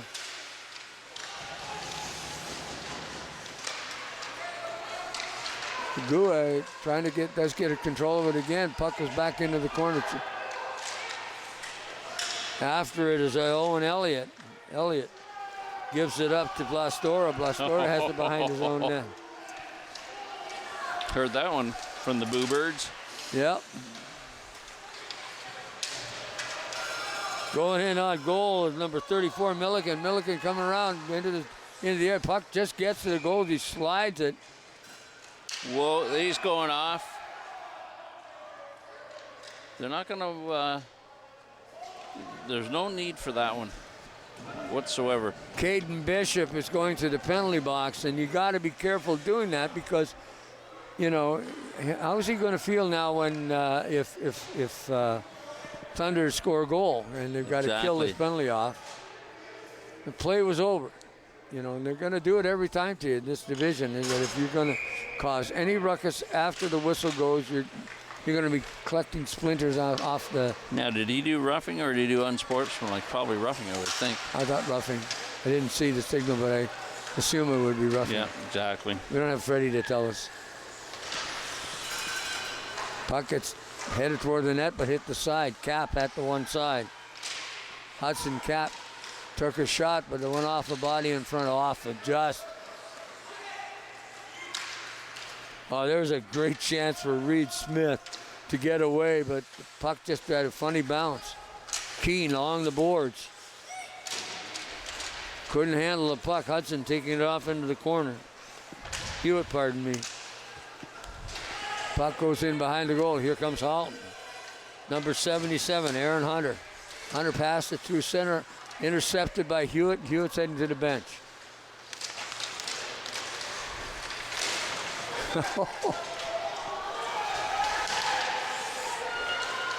Here comes the attack in on the shorty. There's a shot high and wide over the top of the net. If we remember last time this U12 team play, we did a game together, Gord. They were exactly living in the penalty box. Mason Salazzo just took that shot, but yes, you're right. A lot of offsetting minors and roughing calls in that game. Well, we haven't had this many this time, but no, you're right. In behind the goal, picking it up is Gladwell. Gladwell tried to get it out, does off a body, goes down the ice. Cull chasing after it. Tacker changing up, getting 4 new players. 20 seconds to go in, the penalty. Well, you can't win a game from the penalty box. You know that. Fry. Centered it out in front. Maggio couldn't control it. Puck gets fired in, knocked away by Bossman. Bossman along the wall. Thunder. Kill Bishop got out of the box. They've killed the penalty off. There's a pass right through the slot. If it had been lower, and Reed, the Bishop chasing after the loose puck. Gets there, beats his man. Puck comes out the other side. Picked up by Salazzo. Salazzo off a body in front. And the Thunder come out of their own zone.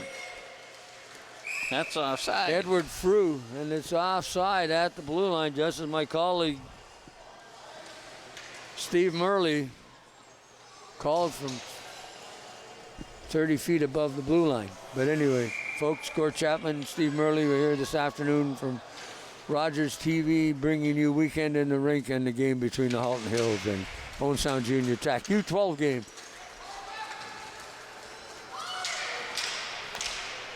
Chasing it off into the corner.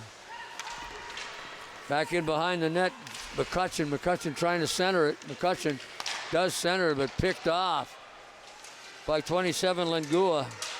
And Langua tries to bring it in, he just dumps it in. One thing this Halton can do is forecheck. Rogers tried to take, finally the attack, pick up the puck and get it out. Not smoothly, but they got it out. Kerwin fires it right back in. Is it going to be icing? No. Nope. Must have hit somebody on the way in. There's Halton quickly after that puck with the forecheck. Naylor wide open here on that talking, see to get the puck. There's Lagua, grabs the Rose puck, and then they're going to go in and try and give another shot, guys. Milliken comes out of the penalty box. The penalty is over. Now, here's a good one for you, Gord. Says the sponsor for our U12 team is Carbon Gear Sports, Source Sports Awards. So the Warlows are still giving to the community in spite of the store being out of business for the last couple of years, 3 or 4 years, eh? Wow, you know, all the skates and stuff that I bought at that store, I'll tell you. That used to be the place to go in town. And Brian also coached the attack and also Junior B. Yeah. And was involved in minor hockey. And got to say hello to Brian and thanks for his support. Carbon Gear. I remember the travel team that they used to have from Carbon Gear back in. Well, that's what these guys are. Yeah. That was, in the day, it was called the Major Pee Wee. Not Major Peewees, but Minor Pee Wees. Yeah. Sorry. Yeah, that's true. Here they come again. Tack out the puck in their own zone. Just off the end of the stick of number 17, Van Cedar. And right after it is Salazzo in his own zone. Salazzo ties up his man, goes down, no call. I was wondering. Hello. Whoa. Almost got each other. Yeah, that would have been a good hit. If that had been a year down, they probably would have hit each other. Yeah. Difference when you get that comfort on your skates. And number 16 is Ethan Hewitt, and Hewitt just fires it in.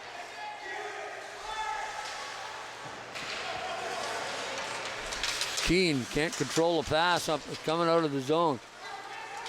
Juzik.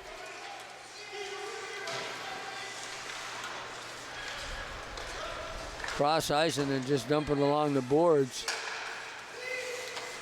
Trying to get that forecheck. Reed Smith trying to get the puck. Still 1-1 here in the second period, half gone. Naylor got a little banged up on that, hit the boards. There's the score! You shoot, you may score. I'll tell you, that one was a C&I goal. I'd never thought that was going to go in. That surprised the heck out of me. Looks like it was number 2, Jace Twigger, 7:54 marker. There's the shot there. It looks like he was going, the goaltender was trying to catch it across at his body, and it just went straight across. But the goaltender was moving him going to the right wing and into the circle. Yeah. That shot come in. That's the only place he could shoot it to score, and he just made the width of a puck, and that was about it. You give some of these kids or some of these players that kind of space, and the attack lead 2-1 with 6:49 remaining here in the second period. Frew crossing the ice with Salado. And again, I see another penalty coming. Holding. And it's number 14, John Shute. Thunder have a power play for the second time Tack were able to clear the last one off. So they're trading penalties in the period. Owen Sound didn't have any in the first. They got 2 here in the second, and Halton Hills 3 in the first. Nothing here so far. Lagua in the circle takes the draw. Won by Elliott. But they pick up the loose puck that got off into the corner. Tack got a breakaway going down the right wing. There's a shot just whistled wide. He wished he had that one back. I think he did too. And that was Zane Smith. Yeah. Miscue at the blue line. Nice. Kept the puck in nice. We see if we get a short-handed goalie. They are just aggressive on this penalty kill. They ever. Thunder can't get themselves out. Here's Smith again. Get a chance. Offside.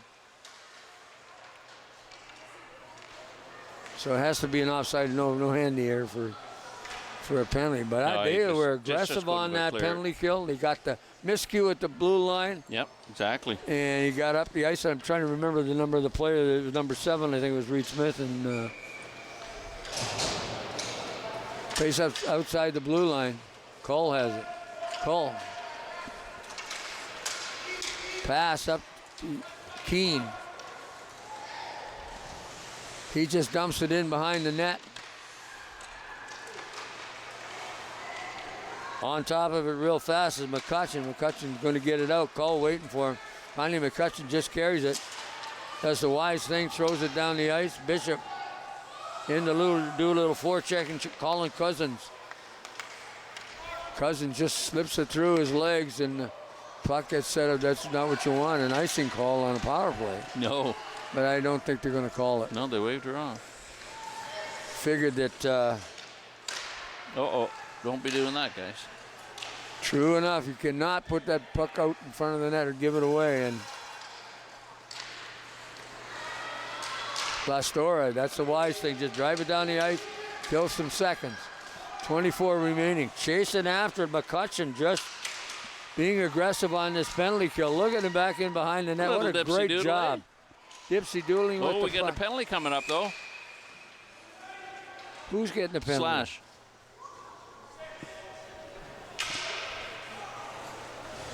I can't. Calling head check.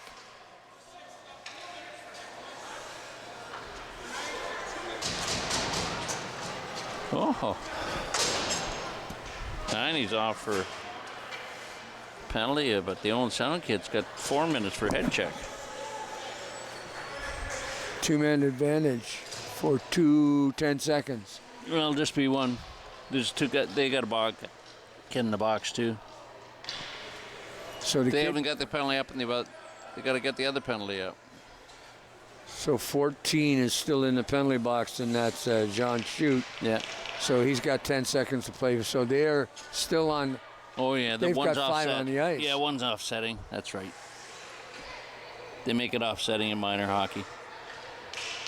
Even with the fact that it's 4-2. Yeah.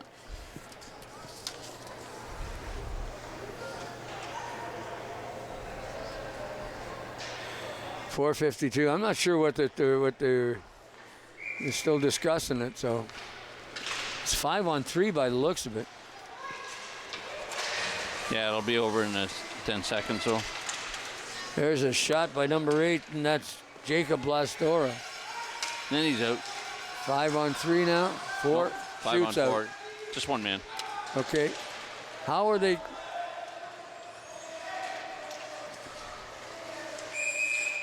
Too many men now.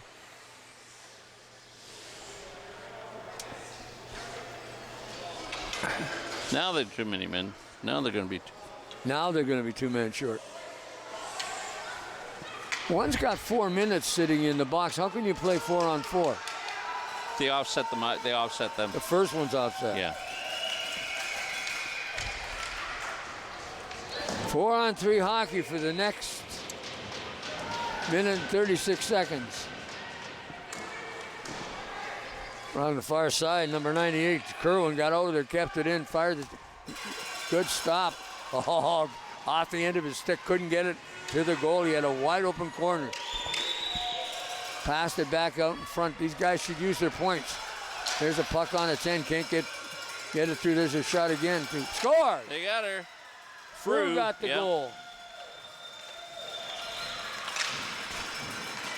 Power play goal by Mr. Frew. We got the first one for Go back up here. 81 Hunter. That's what I thought. Here we go. You're going to see a puck come in here from 88. Rogers puts it in. And Frew just buried it right through the 5-hole of well, he didn't waste any time. Right. He let the thing fly. And that power play, that cost him the goal. So. Oh, for sure. Now, I'm not sure how they're doing this. 6 is in the penalty box for 6 minutes. Well, no, they just got to take one off. They got to take one off now.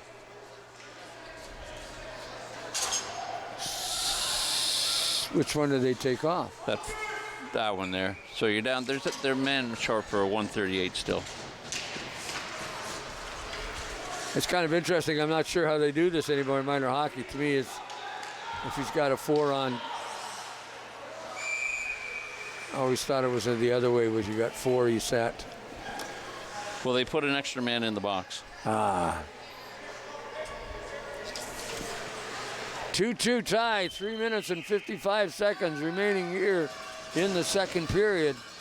And still a lot of hockey to be played. Cousin heads to the penalty box. So he can come out. His 2 are up. His 2 will be out. What about the other 2? Well, no, it's fine. The other kid doesn't come out till after the whistle. He can't come out till this 9. So then it'll be 5-on-4. Well, it's 5-on-4 now. Yeah. Back to Cap. Cap has a chance to take a shot from the point. Whistles that wide. Puck comes back into the slot. Nice play by number 14, John Shute, to get it down the ice. Or pardon me, that was Hewitt. Hewitt at the blue line, knocks the puck off the stick of Rogers. Lagua has it. Lagua coming in on goal. Lagua backhand shot. And Jack Harris makes the save, and that was close because he was backing up at the time. He was backing into the blue paint a little deeper all the time. Yeah. There you get a good shot of Jack Harris, goaltender. Fancy helmet. Yeah. That's why I told my kid he didn't play goal. There's a block shot by 5 Bossman. They've been doing that nice today, too, because Alton's had some really good chances, and the defense has been blocking. Keene overskated, and puck went through Hunter. Hunter back to Keene. Keene has an opportunity, just fanned on it, or the stick got in the way as he had that opportunity.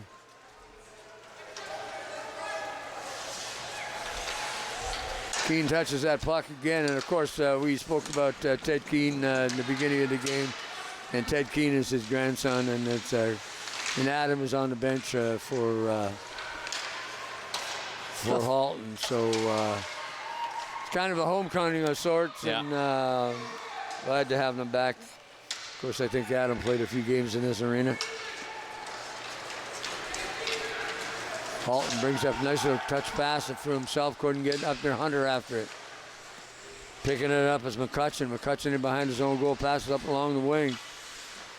Tried to get it up to Elliott. Elliott went off the end of his stick. And just get it out. Good play.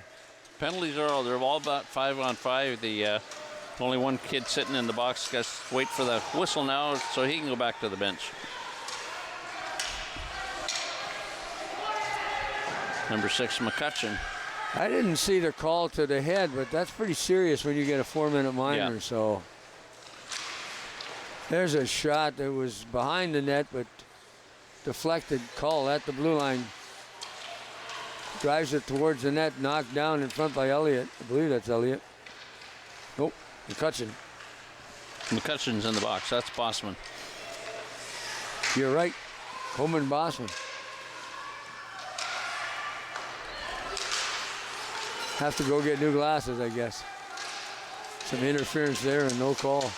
Lead pass up to Smith, just knifed it in. Didn't bother trying to hang on to it, skated in. Had a chance.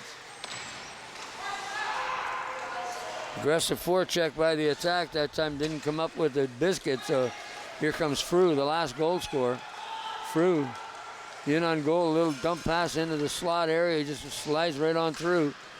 And the attack couldn't control the pass along the boards, and that was Bishop had a chance to off the skate. Bishop finally does get it out.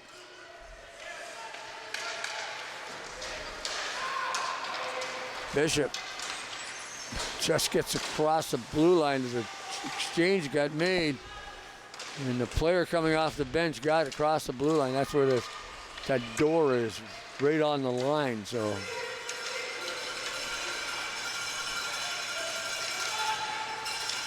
there's a shot just gets whistled through by Zuzik. Back to the blue line. In the slot. Oh, just got it by. As Frew had a chance to get another one. Centered out front, there's the shot. What a great stop. Oh. Did he put his glove on it? But I guess he got it into the goaltender. I didn't see quite who did that, but I think it was 7. Put his glove on it, put it in under the goalie. Unless he wasn't, if he wasn't in the blue, it might be all right, wherever he was. It's the only way you can say he didn't do it.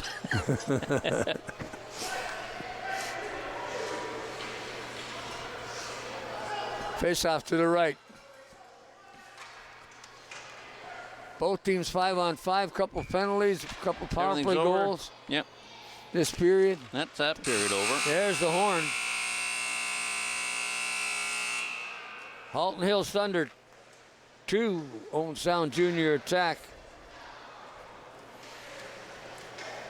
U12. Junior attack taking 5 minors in that second period after us saying they didn't have anything in the first. I think you jinxed them. Well, if you get a head check, there's a double right off the top there, unfortunately. Yeah. Have to got to watch that too. You know, it's the way concussions are. Mm-hmm. I mean, I came from an era where they told you to get back out and play. You got your bell on. Isn't that the truth? And now with the concussion protocols, both trainers on both teams are well versed in what to expect if they're in that situation, and because these kids, are moving at 10, 15 kilometers an hour, 20 kilometers an hour when out there, some of them can motor and hitting the boards. It's a hard movable object, and the helmets are only so good. Well, even at this size, when there's no body contact, but the incidental, and then you get the size differentiation.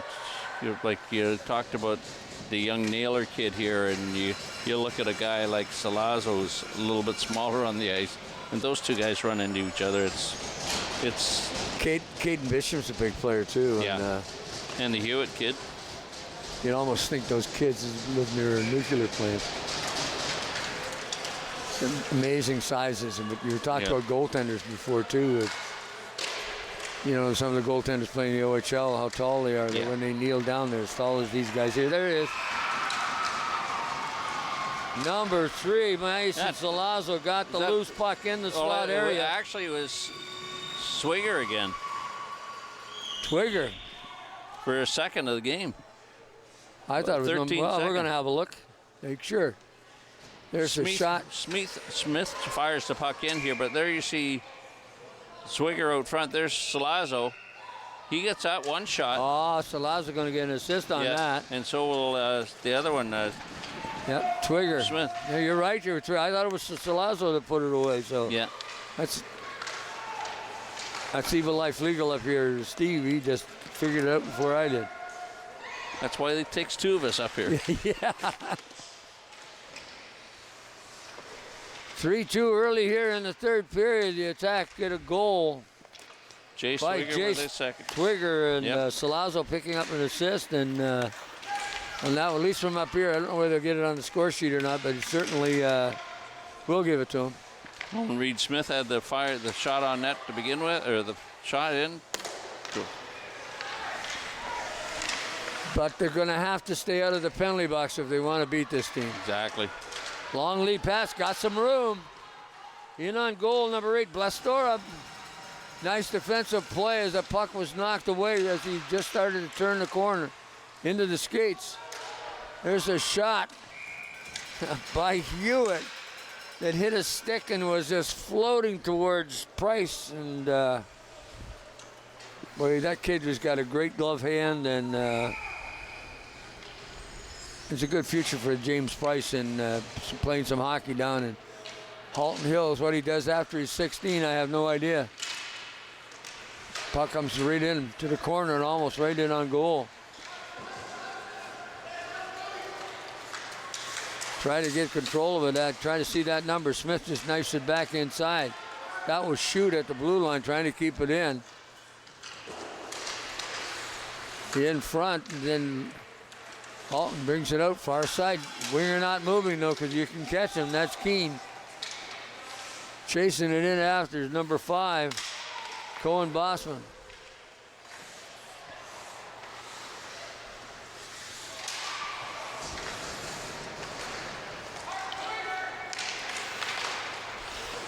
Puck off in the corner right now, so we're just trying to get some numbers. It's tough to see which ones are turning. Centered right out in front finally. Tackett can hold of it. Bring it out through center. Offside is McCutcheon, who was carrying that puck up. But they waved it off as they cleared it.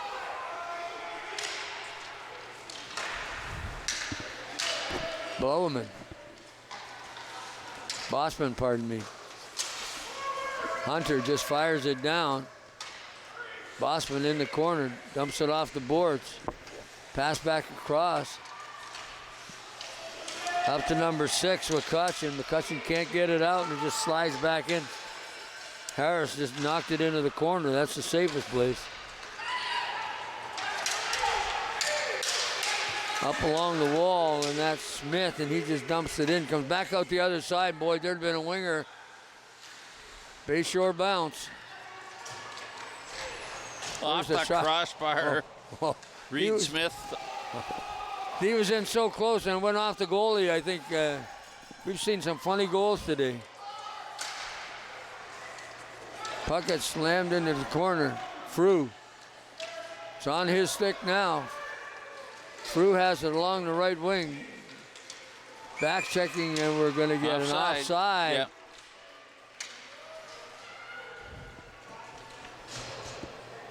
Looks like number 93, Edward Frew, didn't see the man coming and didn't dump it in or chase. No. See some fans in the crowd, some people watching the game. Folks, like I've said a number of years, for many years, about the fact, come on down and watch these kids play, and if you get a chance. Love to have you in the seats cheering for Owen Sound, the Owen Sound Junior Attack. Wear the same jerseys as the big club and wear them just with as much pride. So chasing after it, almost losing his footing. Number 17, and that's Kevan Cedar. Cedar just slides it in behind the net. Thunder doing some forechecking. Tackett the puck in behind the net, tried to drop it out. Steven just throws it right back in. Coburn in his own zone. Tried to get it up off the use of boards and they're just going to ice it and call. They're going to get should be an icing on this one. We'll get a change in players, and boy, we've seen the really good hockey games this afternoon. Yeah, 10-22 to go in the third. And Attack have had 3 shots on young Mr. Price here in the third, and Jack Harris hasn't had to get the body in front of one yet, so we'll find out what happens in this offensive draw for the Thunder. Attack get control in their own zone, bringing that puck out. It's number 6, McCutcheon. McCutcheon takes a shot, stopped by Price. Here comes Lagua. Lagua's got some wheels. Lagua tried to pass it through the zone, went off the heel of his stick. Puck kept in behind the zone, or the net. Tack just make a nice move, get it up around to McCutcheon on the right wing. He can't get it out, kept in by Cull. Ethan Hewitt. Hewitt couldn't get it out. Cull kept it in again, got it cross ice. to 34, Cohen McMillan. And finally, Harris makes another stop. Just another day at the office. Yep. Just around 9.5 minutes to go here in the third period. Both teams making changes. 3-2 right now, too. It's a close game, and even the shots on goal are starting to catch up to it. They were 12-11 after 2. Shot right on goal. Puck just went off into the corner. Another one. There's what a great stop. Harris got over and made one of the best saves of the season I've seen here in minor hockey. 2-on-1. Oh, nice try. Nice idea. Scores! Oh, geez, I thought that went in. Seen so many from that angle. Went right behind the goaltender, I swear it did, so.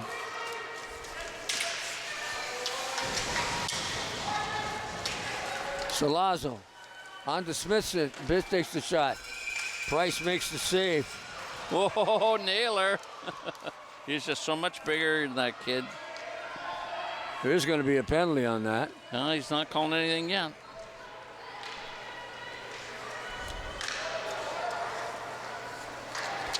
Well, it was after the whistle. It was all at the same time, probably is what he's calling, though. Blastor at center. Bishop on one wing. Shoot. You better be quiet, Mr. Naylor. Pack have the puck in the slot. There's another shot on goal. Price makes the save. And I don't think it's gone in. No. Another couple on that, though. Another 2. Next weekend, the Garbing Gear team, U12s, will be here with their Silver Stick, playing the Collingwood Blues Junior Blues on Friday at 9 in the morning. And, Saturday, they moved to Saturday for the other 2 against Orangeville and St. Mary's Rock for the other 2 games. And of course, too, also, next weekend we also have a whole bunch of other things happening, too, besides Silver Stick. Hockey Fest. And starts Thursday. Thursday's the high school games. I'm looking forward to those, folks. Tune in during the day, and I know, but I think I can give you permission to have your television on at work. I think there's a shot on goal. Price makes another good save. Bishop had a chance to put it in. Then the Silver Star starts getting in full gear on Friday when they've got games at both the pads at the rec center as well as down here at the Bay Shore. And we got 2 ice hockey games we're doing on Saturday next week, too. The U13 and the U15 girls will be playing the Waterloo Ravens, sort of in conjunction with the Waterloo Warriors and the Laurier Golden Hawks at 2 o'clock on Saturday afternoon. Drop in and see those ladies. $10 for the tickets, which is pretty darn good. And if you want to get your feet moving and listen to some music on Friday night, the dance for the 30th anniversary of the Ice Hawks here at the Bayshore. Wow, it's hard to believe they've been there 30 years. In on goal. There's a shot. Good save by Harris. The backhand play by number 88, and that's Luke Rogers. Had a chance, but Harris playing really solid. You know, we've seen really good goaltending today. Yeah. You know, in all 3 games, at all 3 levels, age levels. You know, and which is exciting. Even, you know, Price has been dynamite. I think he's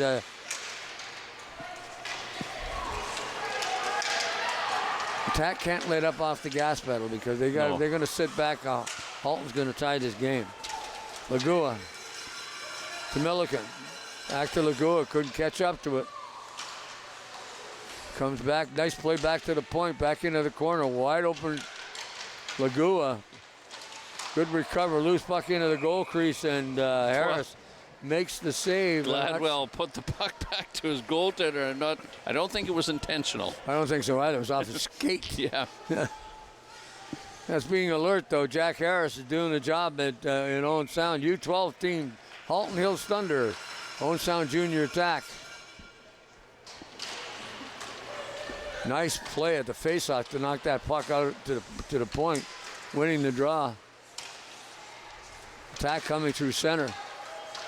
Get a number in a second. We can tell you who's doing it. Salazzo is one of them. Up to Hunter, off his stick.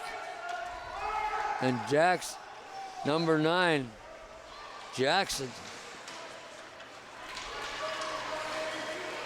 There we go, down the ice. Cannot get by Cap. Cap makes a nice defensive play. That's where you want to see them when they're coming up over that red line in a box like that. That's all they have to do is just chip it in off the boards. They're over the red line. They can just get it in deep rather than trying to stick handle past somebody. Especially that close to the wall. It's, exactly.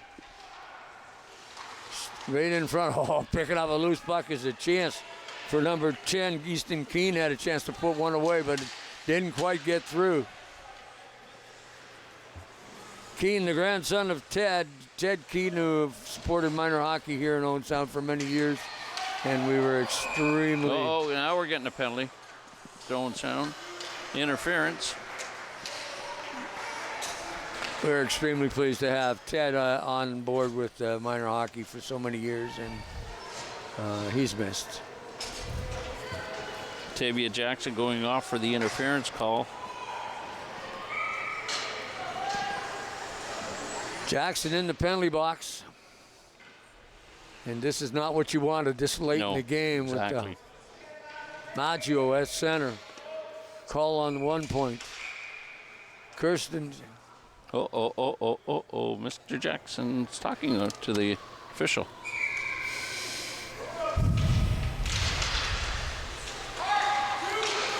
Well, I didn't see it because it was beneath the... Got out in front, there's...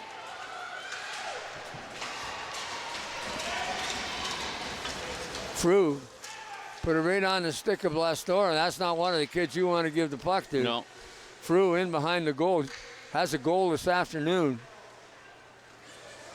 Has one of the Halton Hills goals. Hewitt going to try and go through the whole team. He's going to get a shot. Does. And I believe, I think Price got a piece of that. Zuzik down the left wing. Zuzik. Nice poke check by Cohen Bosman. He's got his stick on, good stick. Exactly. Another one. Puck into the slot. There's a shot off a body in front. His number 81, Hunter, had a chance. Frew.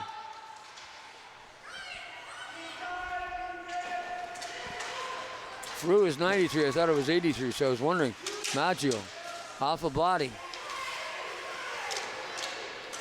Blastora gets control of the puck, decides to play a little offense while killing it.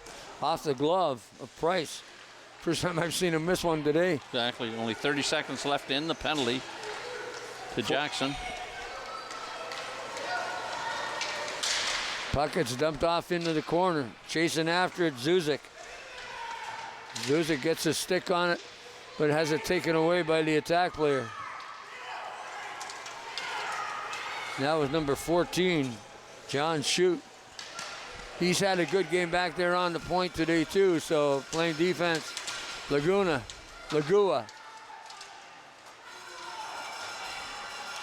I think that one off the post. Just grazed it.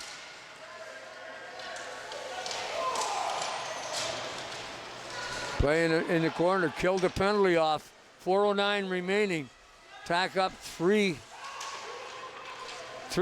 So now we're going to be looking at the pull the goaltender scenario with Halton. When they're going to do it. Halton didn't have a shot on net on Harris during that power play. You give credit to the junior attack killing that penalty. Stealing that puck in the slot area. Milligan has a chance off a leg in front. He didn't get it through. Heading it behind that, Zane Smith. Smith gets up along the wall. Good play. Down the left wing. Number 6 is McCutcheon. McCutcheon loses footing and appears to have hurt himself a bit, I think. Did a bit of a roll there, didn't he? Yeah. Nice play to get by Laguna's got a chance. Gets back into it. And Good save by Harris as there was one and then the second shot. Yeah. Because that was loose. 3:16 to go here in the third. Face off deep. You're gonna. Is Brian Zuzak gonna pull the goalie now? Not yet, by the looks of it. Back to the blue line on there the he side. goes. Stolen. Number 7, that's Reed Smith. Reed Smith shoots. Good stop. Oh, almost had the rebound. What are they going to call? I see arms up in by the interference. Referee, the back official. Oh, he's giving the penalty to number 91, Charlie Naylor. Naylor is not a happy camper. No. And he slammed the door when he went off. And I don't see how I didn't see the interference call, but he must have interfered with the player trying to get up into the rush and took him out. So, well, the guy that was trying to get to the net and he took him out of the play. Oh, just high stick the puck. Thank you. I hope that's all it is. Yeah, it is.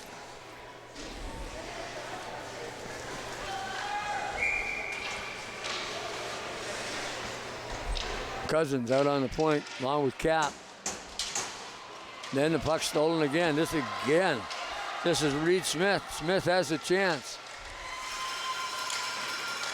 And he couldn't get by the defense. No. So he made a nice play. Smith in behind, gets it again into the corner and picked up by number 77, Aaron Hunter, and just thrown around the wall. Gladwell throws it back into the corner. Reed Smith had to go by him. Tried to keep it in. It was Colburn, and it bounced over his stick. Halton, another breakaway. Here comes Bishop, or Reed Smith again. There. Scores! And is that Swigger? Swigger's got his hat trick. That's 2 hat tricks we've seen this afternoon. Jace Twigger got his 3rd goal. You're going to see number 7, Reed Smith, go in, and he's just going to put it right over to, look at this nice little back pass. And Swigger just puts it just over bottom left corner. Nice pass. You know what?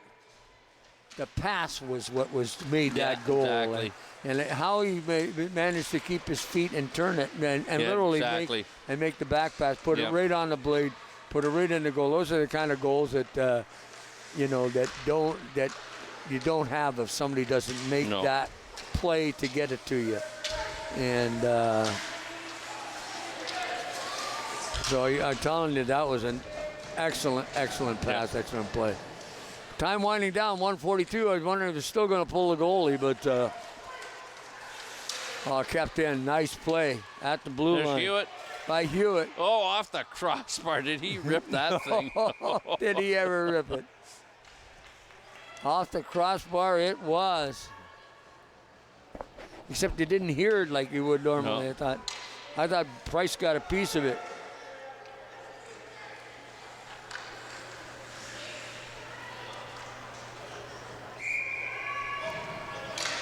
Timeout. Halton. Well, I guess they got to talk. They're going to pull the goalie. They've got to. Well, depends if Owen Sound keeps the puck down deep, though. Yeah, that's true, too. So the face-off is deep, so they got to talk to the goalie. And as soon as that puck goes down the ice, you got to come to the bench. Yeah. What are they going to do? You know, Halton's played a really good game. So has Owen Sound. And that last goal by Owen Sound was those are the classic ones in hockey. Nice, beautiful pass. Guy breaking on the inside. Comes into the slot area. Price didn't have a chance. No.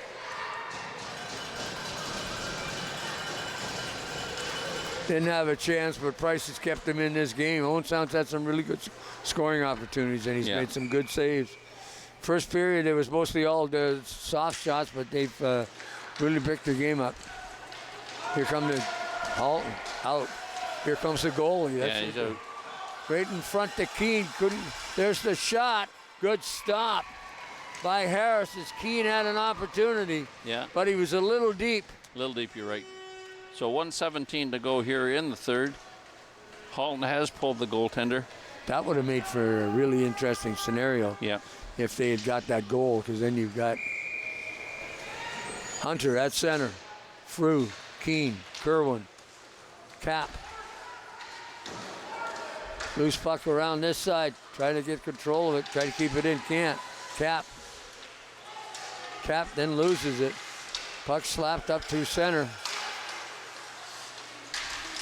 Halton can't get control of it. Here comes Halton over the blue line. That's number 88, Rogers. Rogers looking out in front, loose puck right in the paint. Putting the glove on is Jack Harris, and Harris has been just Johnny on the spot all day. He's only given up 2 goals, and both of those goals were good ones too. Mm-hmm. So, but 49 seconds left. Got to get one soon. Got to get 2. There's might be no penalty on that. There we go. Halton in their own zone, no goalie. There's the long shot. There's the goal. I think deflected by number 11, Owen Elliott. And if it didn't, it was number 5, Bossman, that shot the puck from the point. We'll just have to see who played ricochet on that one. Bossman, I think, got the... He had the shot, but did it... You're going to see Bossman take the shot from the point. Now we'll find out if anybody else tipped that thing. No, bounced right over his stick. No. I would. Oh, well. Okay, we'll give it to Bossman. And he gets his second. Yeah. That's Bossman's. I put a question above that one. That's Bossman. He didn't have a goal earlier. He had an assist. That's what I was looking at. Yeah. Well, the time's running down, and looks like Halton is going to go home with no points as they came to this arena this afternoon. A shot in goal, and the attack haven't quit as the game has gone on. And yes, guys, get out and congratulate your goaltender. He played a solid game this afternoon. Thunder Junior Attack beat the Thunder 5-2 as the Owen Sound Junior Attack sweep the games this afternoon here on Rogers TV, and we certainly hope that you folks have enjoyed our telecast today. And we got some guns coming in tonight to play too, and that's Kitchener. Exactly. And we got the attack, and shots in third period, 9-7 in favor of the Junior Attack, and shots are pretty even, 20-19 at the end of the day.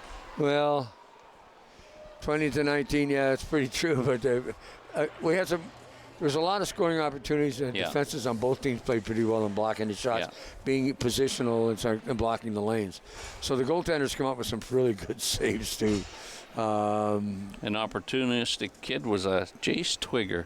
Oh, finished 3 goals. Finished with 3. Well, we can't, his centerman, Reed Smith. Yep. How about that one? That's 2-2, but Jace Twigger, 3 goals.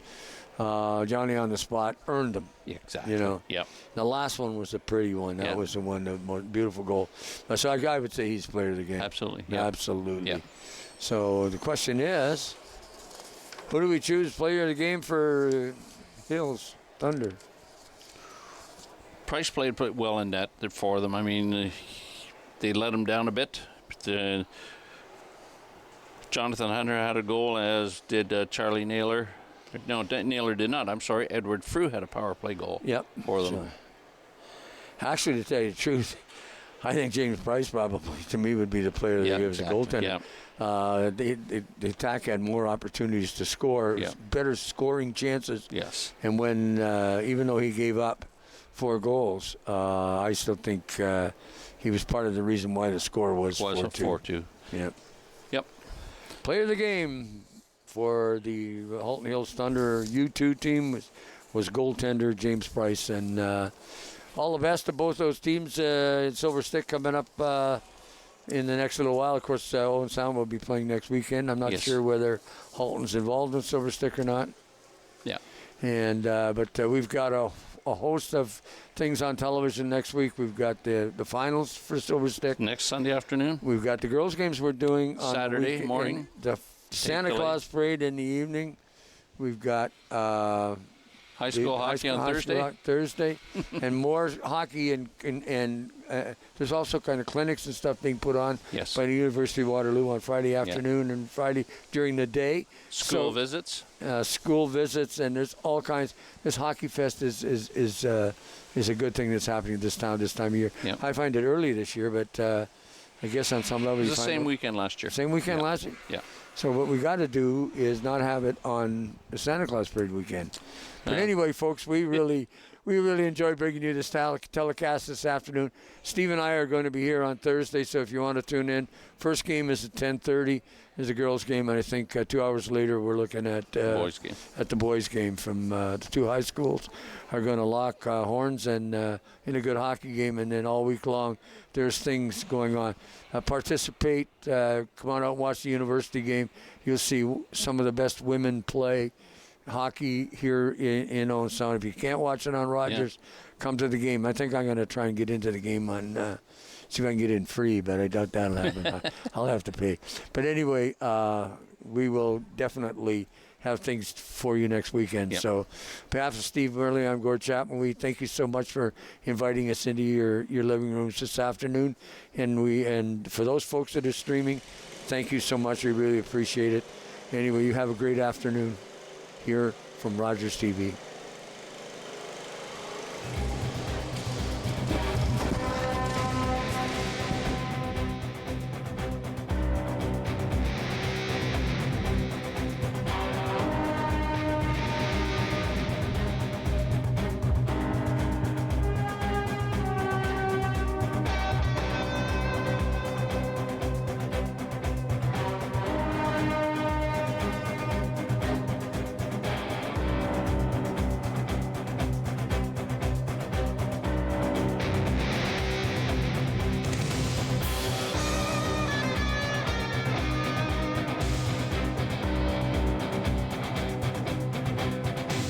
Taxi Guy, or you could use the Arrival Live smartphone app to help you choose your ride.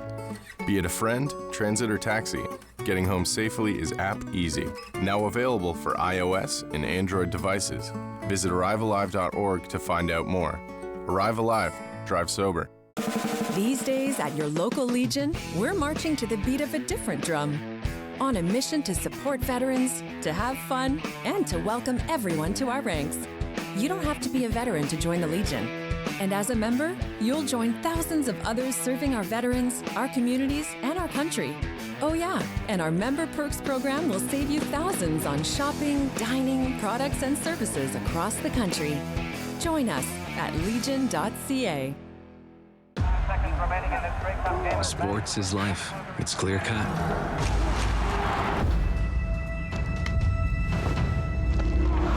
Everything's out in the open. There's nowhere to hide.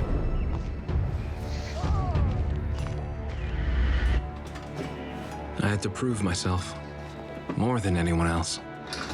You must be so proud of your son. He's gonna go pro. The sky's the limit.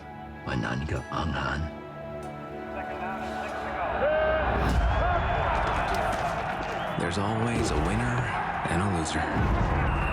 You cannot reach the sky in broken cleats. Of course, I always want to be the winner. And I did reach the sky. Norman Kwong, the first Chinese-Canadian professional football player, still holds records to this day. He retired from the sport in 1960 and later became Lieutenant Governor of Alberta.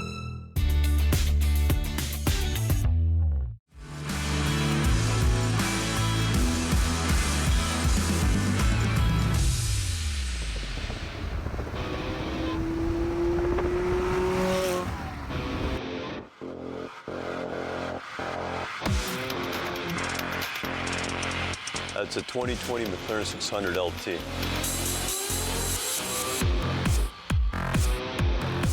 I brought this brand new in 2020 just before my birthday. Well, I've always loved McLaren, and it was the most raw driving McLaren experience that I could get at that time. It's basically a track car for the street.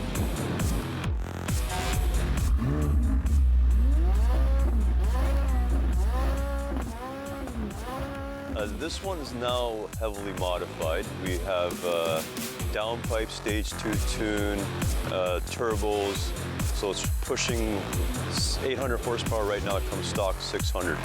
And this winter we're going to tear it apart again and add another 100 to it. So that'll be a McLaren, the only McLaren 900 LT in the world.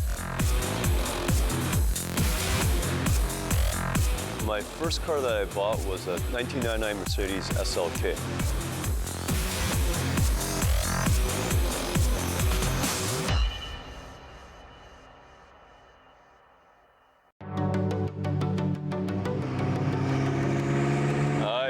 My name's Copley Judge. I'm back here again. I was here for season 1 with my Ford GT.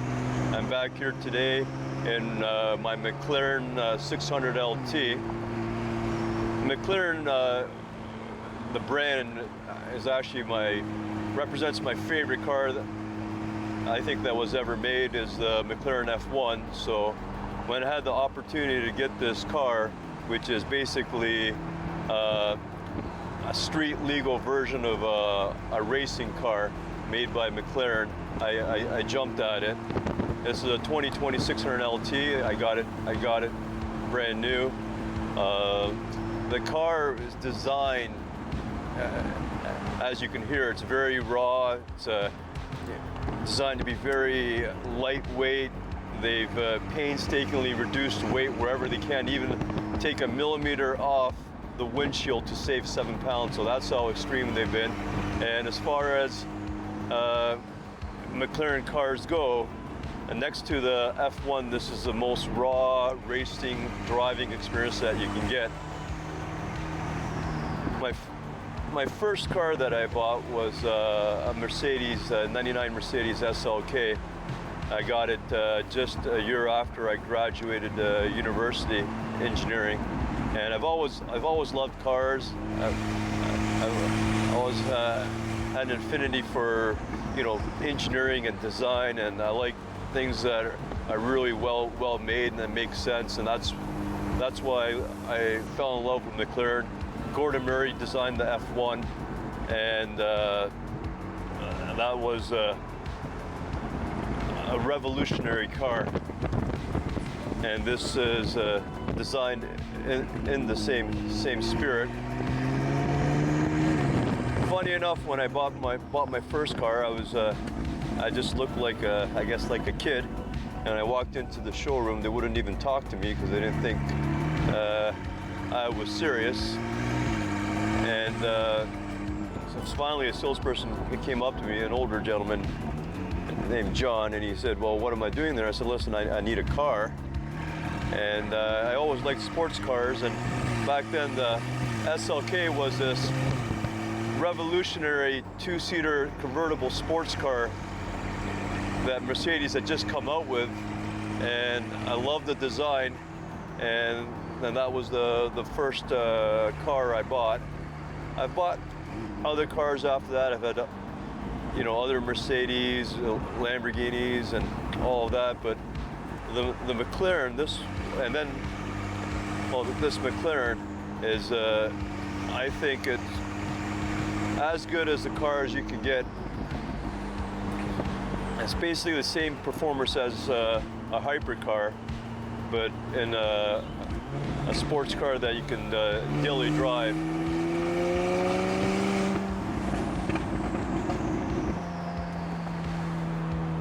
And I do. I've driven this car all over. I track it. I've driven it into Florida. It's great, even in rain. It's a convertible. I always love convertibles. After having it a couple years, there's a lot of performance that was left on the table. So then, we'd taken the car apart in the winters and upgraded various things. This one in particular, we upgraded the the turbos, downpipes, and did a stage 2 tune. So now we're pushing 800 horsepower. It does 0 to 60 in just under 2 seconds. And this has been de-chipped, so the top end will go 250 miles an hour. This winter, we're gonna take it apart again and squeeze out a little more performance out of it. We'll get it to 900 horsepower, and then it'll be the only 900 LT in the world. So that's about it. If you ever get the chance to drive one of these, I highly recommend it. It's got a completely raw driving experience. It's nice. You have the exhaust, so you got a top exhaust, so it's just behind your head. You can hear those popping sounds as you shift and you downshift. It's just a real fun driving experience. It's a very easy car to drive, unlike the Ford GT, which is manual, and it's got no computer in it. This has got all the bells and whistles, traction control. It can make anyone drive like a race car driver. And there you go.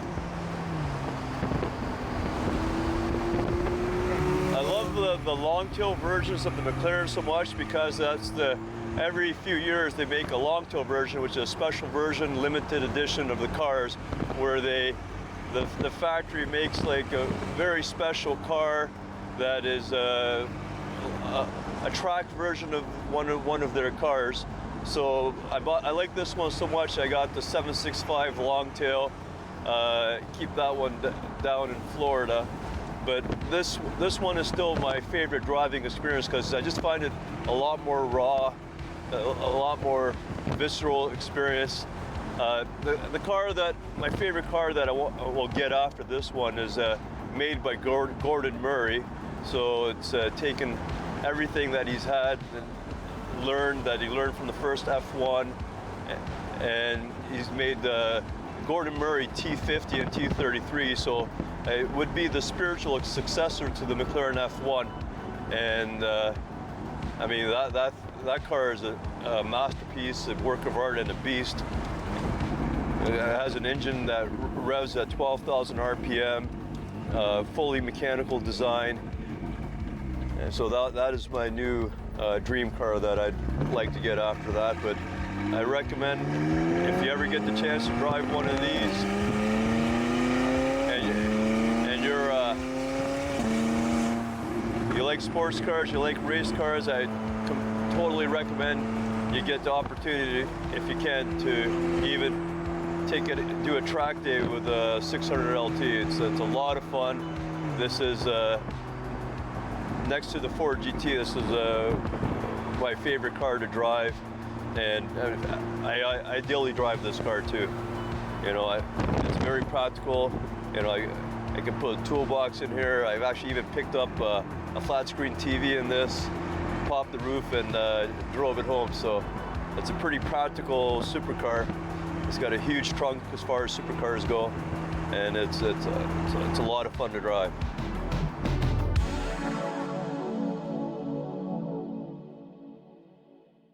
Thank you for watching this episode of the Cruise TV Canada. If you would like to feature your car event or automotive business on future episodes, please reach out to us on our Instagram. Until next time, I'm your host, Stephanie Lastoria, and we'll catch you cruising on the open roads.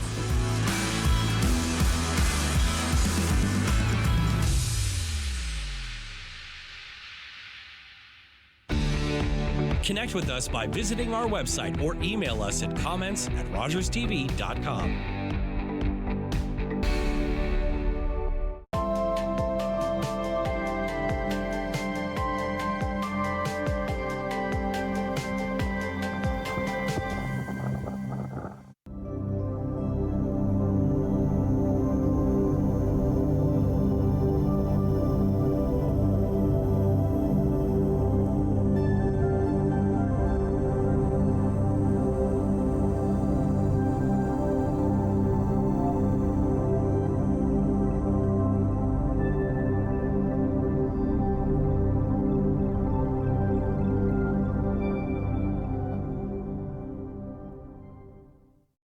the regulars, the guys who keep this place in business. Last week, they had something to celebrate. Jason had just finished university, so they toasted his profs, his TAs, his old roommates. Well, they toasted just about everyone. But I worry about and take care of my guys. So even when I know they're not driving, sometimes that means bringing them